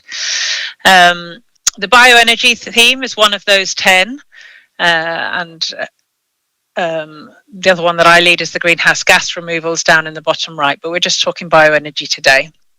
And under that, I have 2 programs running. So the Biomass Feedstocks Innovation Competition, which we're talking about today, and the hydrogen from bioenergy, carbon capture and storage. So biomass is such a fantastic, such a fantastic source of, I've lost my slides. Are they still on the screen with you guys? Yes, okay. So it's such a great source of hydrocarbon. It's effectively a direct replacement for the fossil fuel products that we're using at the moment, but they're recently grown, they're recent biogenic materials. So we can use them for hydrocarbon products such as biomethane, for biohydrogen, for sustainable aviation fuels and other biofuels, for example, and biochemicals. So as a source material, biomass is so important to what we are doing. Okay, next slide, please. Right. So, okay, we've agreed that we can't achieve our net zero ambitions just through reducing emissions alone, and using biomass can deliver those negative emissions, but how do we do it? We recognise that innovation was needed to remove production barriers. We are no longer a particularly an agronomic country, and biomass hasn't had a high profile previously. We need to help to scale up biomass to meet our net zero commitment. How do we do that on a densely populated island? And so how commercially to roll out these innovations. And additionally, we wanted a demonstrator that would tie in with that, so that there was wider outreach to stakeholders and wider demonstration of the various innovations we brought together. Okay, next slide, please. Okay, so we have rolled out our programs in 2 phases, and the reason we do that means we have a short phase 1 program that's really focused on design and feasibility. So that means that the innovation is carefully thought through, is carefully planned, and all the resources and costs that might be needed are pulled together before they bid for extra funding for phase 2 demonstrations. So for phase 1, we had a collective pot of 4 million, roughly £200,000 each, maybe $50,000, and we were successful with 25 projects for that. Phase 2, there's a lot more money involved. It's a longer program, roughly 3 years, and typically around 3 to 5 or 3 million for a project. Phase 1 has now completed, and we have all of the project reports available on gov.uk. So anyone who's listening to this and is interested should be able to just go to the UK government website and find these reports under Biomass Feedstocks Innovation Programme. The pictures here on the right give a little example of some of the projects that we have covered. So we have willow, SRC. This is roughly cropped every 3 years, which gives a really good, fast, woody biomass for whatever uses we choose for it. And we've been doing breeding trials, planting and harvesting technologies there. We have miscanthus in the middle, a kind of a leafy and an even faster growing crop. It's also called elephant grass, so it grows up way above my head and you can crop it every year. So another really good biomass plant. And we've been looking at various genomic selections and propagations there. We also had seaweed, so macroalgae. This can capture 30 times, so it claims anyway, 30 times more CO2 per ton generated than typical woody biomass. So it's a really interesting new crop, and we're really exploring what we might be able to do with that. We also have semi-wild crops like heather and bracken were included in this. We had microalgae and a geospatial project, which is the kind of aerial photograph there, which would help farmers select the best crops for their land based on biophysical and regulation environment. And I will go into that one a little bit more later. Next slide, please.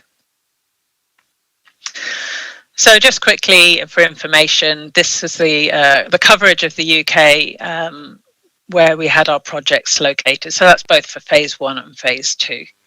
In phase 1, we had the 25 projects, and in phase 2, we have just 12 projects that are going into that high funded demonstrator programs. Next slide, please. Okay, so this slide, which sort of looks a bit messy, but it does make sense. We have on the left-hand side, on the vertical there, we have the range of feedstocks types that we are supporting. So herbaceous crops, miscanthus, short rotation coppice, the willow, the forestry, and I think right down the bottom, slightly missed off, is the seaweed. So the seaweed, the macroalgae. And then across the top, we have the kind of the technology areas. So whether it's a technical innovation or a biological innovation, that's all shown across the top. And the big yellow block, oval really, is the Biomass Connect, the demonstrator platform, which is seeking to show each of these innovations at various sites across the country. It also does information packages on it and brings stakeholders together, and I will go into that in a little more detail in a moment. We also, on the far right, we have on-farm pelletization. So this was the only project that we're running that actually processes on farm. So the whole program is within the 2 boundaries of the farm gates, and this one is just saying, look, you can save on transportation costs, you can save on process waste if you actually do your initial stage of processing in a container on the farm, and that's actually also a really interesting technology coming through. Next slide, please. Okay, so I said I'd just touch on a couple of case studies, and the first one of these is this decision-making app. So In the UK, when farmers are choosing to do big changes within their breeding cycles or their crops to plant, they might bring in a consultant, and it will take time to make that happen, and it will take quite a bit of cost. So this decision maker app was designed to provide that expert advice to potential growers on a website with information on a website. It has games on a website, and most crucially, this advisory app, which considers soil and climate conditions. It also considers the current market for crops and any legislative drivers to select the optimum energy crop for planting in any particular area. And we think this could be really impactful on bringing in stakeholders, particularly for those break crops such as the miscanthus. Next slide, please. And so finally, the Biomass Connect is our demonstrator initiative, and that's bringing all of these innovations together. It trials them across the country, so we're getting a wide range of evidence and data. It's giving the different climates across our country, different soil types, different levels of rainfall, etc. And they're actively engaging with the stakeholders. When I say stakeholders, I mean potential customers of biomass, potential growers, investors into new technology or into land development, bioenergy operators. And be able to bring them all together and coordinate that. This messaging is also quite impactful. Biomass Connect's 3 objectives to the right. The big Biomass Connect has 3 objectives, and they are on the right in this green box here. It really wants to bring that robust, independent information. So, for example, technical articles regarding the biomass and independent studies. It also provides generalized crop-specific information in more accessible formats. So much of it to date was maybe in scientific papers and journals, and we've got some far more simplistic documentation that makes it really accessible to wider stakeholders. And then Objective 2 takes us on to the next slide again, please. So again, using the hub and spoke analogy, it's obviously quite popular in the UK. We have these 10 hub sites, 8 hub sites with 10 crops all grown on the same site. So we can compare how each of these crops behaves in each of these areas across the UK. And on 5 of these sites, they also have additional varieties planted just for research purposes. And then we have the spoke sites, which might test a variety of different innovations. So, for example, multiple miscanthus related innovations on one of those sites, or multiple willow innovations. So that can bring together the technical innovations as well as the genomic innovations.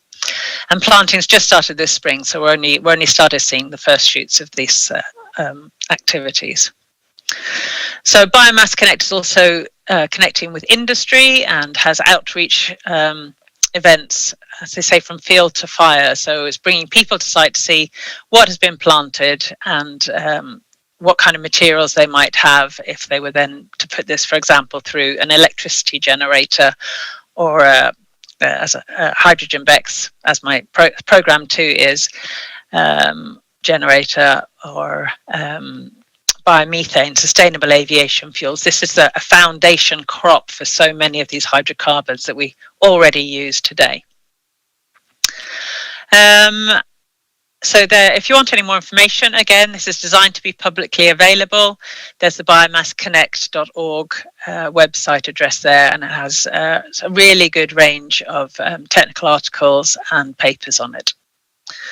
And that's it from me, actually, so fairly concise, I hope. Well, final slide just says questions, and thank you. Thank you, Charlotte, for explaining and making available to us, all those reports. They can certainly be useful. I don't want to put you on the spot here, but I do have a question. So obviously, seaweed is really good at capturing, but Moldova being landlocked, that's not going to happen. What were the results for hemp?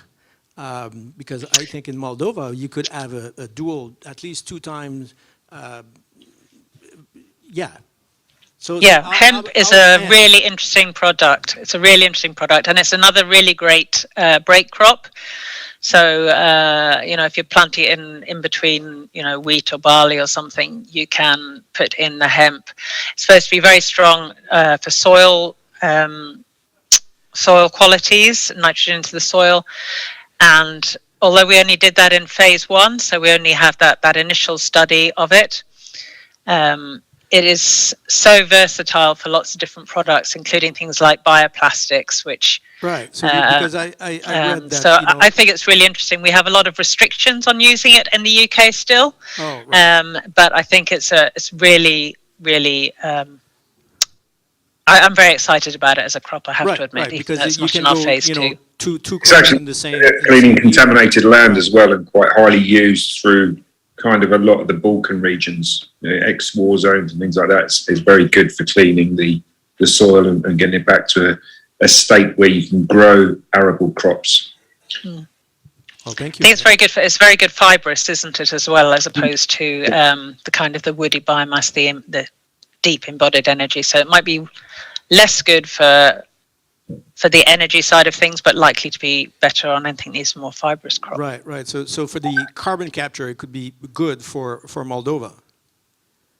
I'm sure it really could. I'm sure it really could. If you have less restrictions on growing it than we have, which is a constant challenge, I think Moldova, it's a great Moldova crop. being a small country, you can talk to a minister, within 2 weeks. So this is not the UK or Germany where it takes 2 years to obtain an appointment. So I'm sure it's possible to achieve something in that sense. All right, well, thank you, Charlotte. We're going to move to the next speaker, Lee Grant. Lee, you're there? Lee? Yeah, Jean-Luc is back, so he's going to finish off his presentation. Okay. All right, so Jean-Luc, here you go with the buses, electrical and hydrogen. Go right ahead. And he's not there. So, all right, so we're going to... Okay. All right, Lee. All right, so Lee has been coming to Moldova... Yeah, so I'll continue. Let me just... and he's going to explain to us. The screen. You go ahead, Lee. Do you see the screen? Yes. Okay. So really, something Moldova does not actually look at is... well, it does look at it. It says we don't have any fossil fuels, we don't have minerals to mine, so we don't actually have anything that we can actually do. But actually, that's not very true. The human beings create more waste. So the upcycle is actually there for waste. And when everyone keeps talking about sustainable goals, it's actually more important to look at the social inclusion, not just economical inclusion, but the circular economy. So I'm just going to use as an example case City Hall, some data which I got from City Hall. So 6 city buildings, they use 580 megawatts per year. 17 medical institutions which are under the City Hall control are 10,220 megawatts. And then you've got the 420 odd trolley trams for the transportation that uses 42,000 megawatts per year. So energy-wise, that costs City Hall just over 8 million euros. And that's not all of the electricity consumption, obviously, of City Hall. So when we talk about plastics, Chișinău itself actually generates enough plastic to solve its own energy problem and some other elements as well. So when we talk about recycling plastics, that's great. But when you're recycling plastic, you're also creating microplastics, which are actually very harmful because this gets into your food, into the land. So it moves around with the wind and everything else. But it's more interesting to look at the energy recovery from such plastics because roughly 30% goes into the landfills. Types of plastics, I'm going to be very fast, so it's better for everybody. But the type of plastics vary. You've got your plastics from bottles, your plastic bags, your PVC pipes from your construction work, for your plumbing. You've got your plastics for your plastic chairs, schools, offices, there's plastics everywhere. So there's a multitude of plastics. It's not just about domestic plastic, which is around food wrappings, etc. Energy outputs, which you can do, and this is based on the technology I've been playing around with, I'm looking at, which is very viable for Moldova in a decentralized manner, because it's actually very small. You actually can generate 576 kilos per day of coke granules, which actually are used within the steel works, or can be combined with tarmac for road surfacing, which increases the your road durability. You could actually generate from one unit 1,000 houses power, which over 1,000 houses, which do use for up to 36 kilowatts. You could actually generate battery storage, fill the batteries up for up to 40 megawatts, so for battery farms, storage backup, or balancing the network, Mold Electrica. You could actually implement charging points across the city through street lights, and you would actually be able to charge 2,000 vehicles for 20 kilowatts, and 20 kilowatts actually lets a car drive for 100 kilometers. Surprisingly enough, a fun fact, 1 kilo of plastic lets a Tesla vehicle drive for 50 kilometers. So it's strange when you look at plastics and a Tesla car, because it's all based on electricity, but 1 kilo of plastic can fuel a Tesla car for 50 kilometers.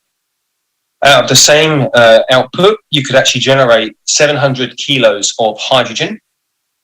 So that could be for storage, for power, that could be for buses, or you could blend that, like the UK is looking at doing, 20% with the grid for normal gas supplies.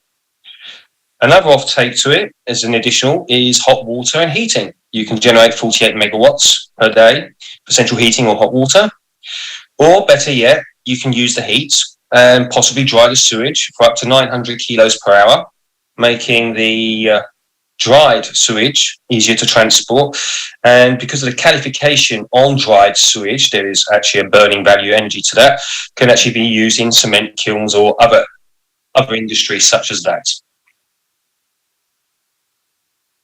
How does it work? Well, it's actually a very small unit, and I will actually show you the size and the outlay of a unit.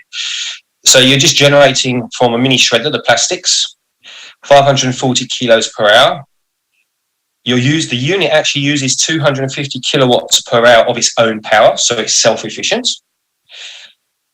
The plastics can get converted down to diesel, so 440 litres per hour and 140 kilos of gas per hour. That is then combined into a designed diesel and gas turbine generator, which will give you 1.75 megawatts per hour and 2 megawatts of heat. You can then put that into battery storage or put that directly into the grid. So I've just done some numbers based on City Hall's consumption. Yeah, it's very, very simple. Like I said, City Hall uses 8 million euros roughly of electricity for its medical institutions, its tram trolleys, and 6 buildings of City Hall. So one unit actually will generate, like I said, 42 megawatts of energy, 48 megawatts of heat. But what's really interesting here, just based on prices, if you're selling heat in Moldova, it's actually in megawatts per kilowatt. It should be roughly around 12.5 cents. Well, I've actually calculated it on 8.5, which is also the same price as electricity. But really, it's about net metering, what you're putting into the system, because City Hall do use more than what the numbers I've got. So you can actually load it into the system as an offset. And then there's still the heat, which is something else to either sell or use internally. On top of this, there's the carbon credit value. So you're generating 24 carbon credits per day because you're getting rid of nearly 13 tons of plastic, which brings in another added value of 840,000 euros per year. Then you've got your coke granules. So again, this is about circular economy, using everything. There is no waste. So I've just done some very simple. One unit does not suffice. You would actually have to have 4 units, which actually makes it even better because you can have north, east, south and west. And that means lower logistics for collections of the plastic. Also means that you've got 4 different points to add heat into Thermoelectrica's network if needed, or you can actually use the heat for sewage. So really the running costs and everything, a unit, you're talking about 8 million euros. That's excluding the environmental impact and the infrastructure you need around it because it's a closed infrastructure, not open air, there's no chimney. But there's plenty of buildings around Chișinău which can be used from the Soviet period. So how big is it? Well, the actual space needed is 18 meters by 18 meters, really. So here's just a little bit of a floor plan on existing systems, which are actually implemented. So it's not a great big place, and Moldova does not need big equipment. It needs a decentralized, small approach so that they can implement different technologies in different parts of the country. So really, you're just taking the plastic, you're shredding it up.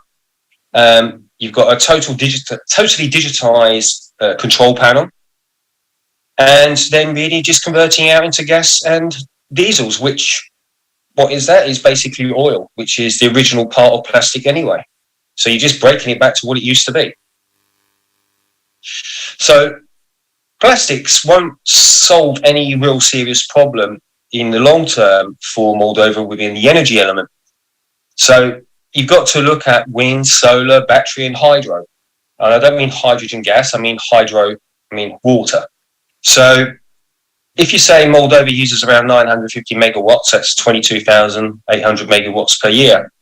Well, the bottom line really is to actually solve and make Moldova sustainable and potentially a net exporter. You would need 6.9 gigawatts of solar and other elements, renewable energy elements, to suffice that, because you've got to multiply the usage easily by 4.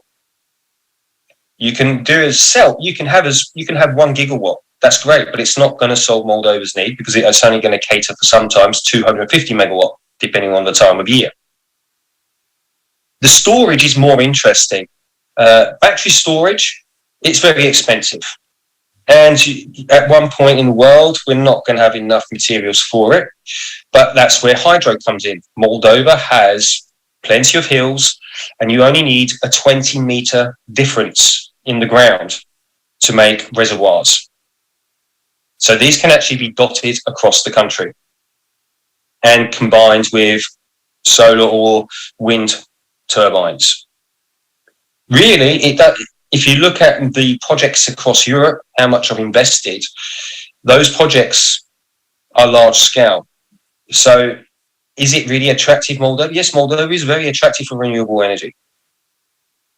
If you take into consideration the nuclear power station in the UK, Hinkley, 18 years plus for the construction, £26 billion to do 3.2 gigawatts. You can actually install 3 gigawatts of solar within 1 year at a fraction of the price. If Moldova actually focused specifically on various elements of renewable energy, it could actually, through renewable energy, have the baseline price of 60 euros per megawatt. But in order to do that, it's not by building a 1 megawatt wind turbine or a 1 megawatt solar farm. It's large size projects, but not a specific technology, multiple. And that's very important going forward. And this was a case scenario we were looking at in October when you look at the amount of electricity purchased from Transnistria. Why is it purchased from Transnistria? Because it's cheaper. On the wind turbine side, actually, if you look at the southern parts of Moldova, there's 1 gigawatt of wind energy, which is completely untapped. And that is strange, but not very strange really. But that you can have 1 gigawatt of potential turbine power from just the southern part because of the geological side, and the environment is perfect and there's enough wind.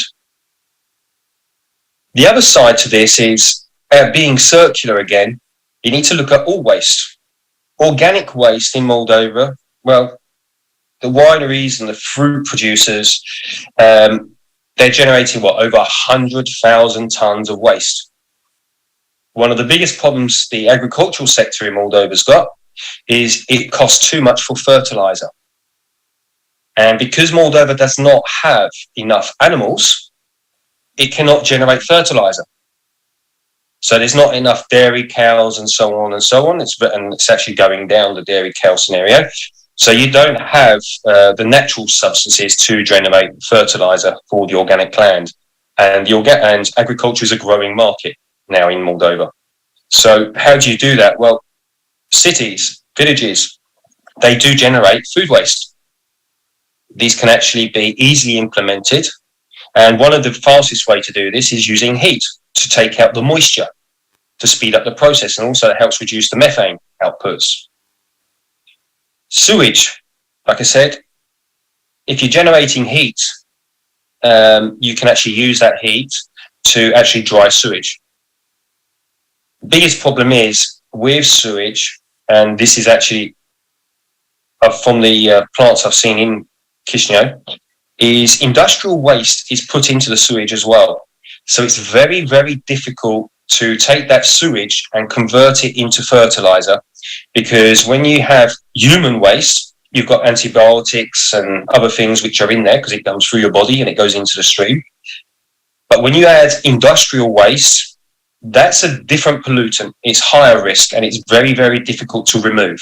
So to put that on agricultural land as a fertilizer, that is more dangerous than just more dangerous. You're just going to kill off your agricultural output, and you won't be able to sell it to the European Union because you do have to provide tests on your product and that there's no heavy metals and so on and so on. Then we have medical waste. Well, medical waste, 20 to 25% of medical waste needs to be incinerated because it's hazardous. You can't just bury it in the ground, which actually does happen in Moldova. Moldova generates, not Moldova itself, but the 17 institutions under City Hall, they generate roughly 91 tons of medical waste. Well, if you take 20-25% of that needs to be incinerated due to the risks, and you're putting, and any other waste you're putting in the ground, you're actually contaminating the groundwater. And the groundwater, again, that's dangerous to your agricultural sector and other elements. So medical waste actually can be incinerated. And when you look at the waste to energy system for plastics, that you're breaking down gas and diesel, though the diesel can actually be used for the incineration of the medical waste. Now, again, this is about circular economy. What is the output from disposing the waste? The medical waste? Well, heat, hot water. You can generate heat and hot water from that mini incinerator. So again, you're finding another output for the waste. Now, waste actually has many outputs if they are properly looked at. Like I said, is it circular or is it not? Well, yes, medical waste can be made circular, and it doesn't have to go into the landfills. And you're able to use the fuel from the plastics. Now, you're protecting the underground water and cross-contamination. Cross-contamination is very, very important. And this is something which, again, Moldova is going to have to address very fast. And that even includes City Hall and municipalities across the country, because there's a lot of illegal landfills. So what are the real problems which Moldova's had? Well, it's had a few. COVID-19, then the invasion of Ukraine, and on top of that, the reliance on external energy sources. So you either got the gas, which was cheap from Russia. Now you've got to buy the gas at a higher price. Then you're buying the electricity from Transnistria. So your energy security is never secure. And then you're still buying electricity from Europe as well at higher prices on the European market. So does it not make sense to start looking at what you actually generate the most of? Waste. It's not going to solve all problems, but it's a small problem. But it's the environmental impact which is the most important as well to this going forward. So what is the future? Is it bleak or bright, really? Well, are all high-tech solutions the best? No, they're not. Just because it's a high-tech solution, the price tag may not make any sense at all for Moldova. Big or small solutions, what's best? Moldova needs small solutions which she can put across the country. Not big, because you're going to have too much logistics, too much red tape, too many environmental elements. Moldova's not ready for that. What role does City Hall play at large in the scheme of things? Very simple. It can actually process its own waste, for example, to create energy. It can look at its environmental impact, and that includes car pollution, its medical waste of all of its institutions underneath it, providing charging points for vehicles. Again, like I said, one unit would not do this, but Chișinău itself does generate enough plastic waste to actually do 5 units. But 4 units, based on the numbers I was provided, would actually suffice, and it is economically viable, highly viable for City Hall. Should Moldova have a carbon exchange? Yes, it should. Don't know why it hasn't. I did have an exchange platform for this online, but due to recent changes in legislation around cryptocurrencies, because I was using blockchain technology for the immutability, I decided to disable it because there's no point. If you can't use the technology, well, move on. Does Moldova have any other assets other than minerals or fossil fuels? No, it doesn't have any, just waste. Human beings. Use what you've got to make a circular economy. You've got to look at how is Elon Musk going to put man on Mars? Well, and how do people stay in the space station? They recycle waste. That's how they survive. And that is how you need to look at this from the circular economy. What is waste and what can be reused? Not everything makes sense financially. Example, recycling plastic doesn't make sense. It's more expensive than new plastic. But if you're actually recycling the energy functionality of plastic, it makes more sense financially. Again, domestic solutions or international solutions, what's best?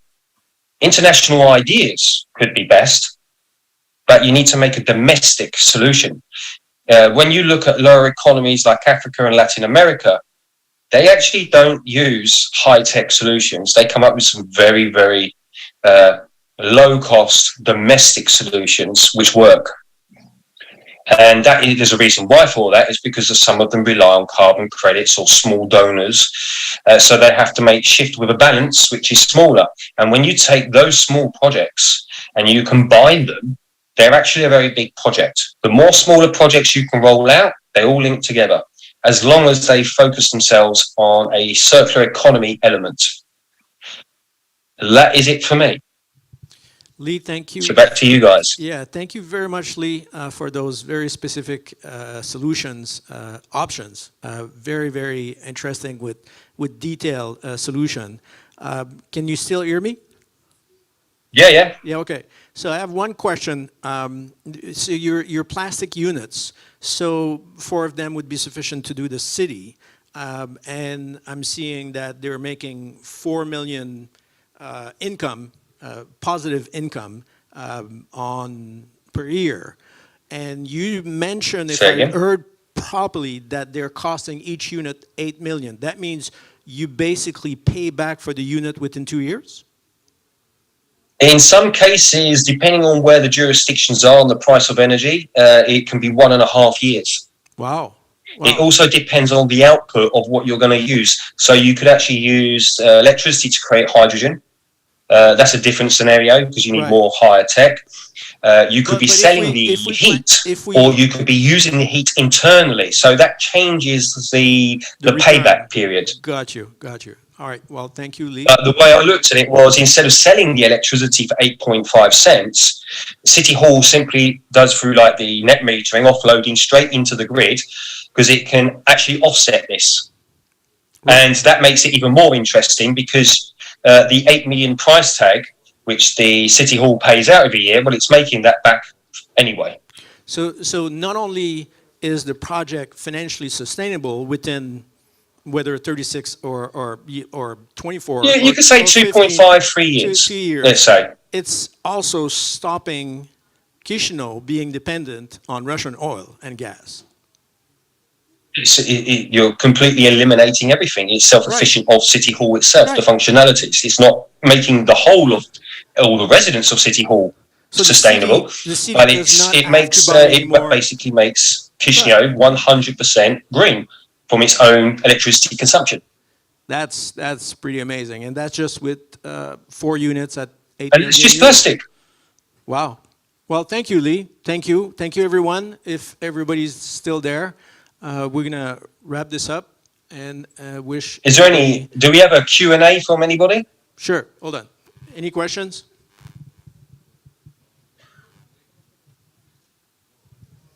They're looking at me blankly, and some of them are smiling, so no. That means they do have questions, but they're too shy. All right. Well, thank you very much, everyone. Of course, I'm sure you can reach all the speakers that were here this afternoon through the website and get answers to your questions that you want to only send by email. Thank you very much. Have yourself a good evening. Cheers. Thanks a lot. Bye. Thank you.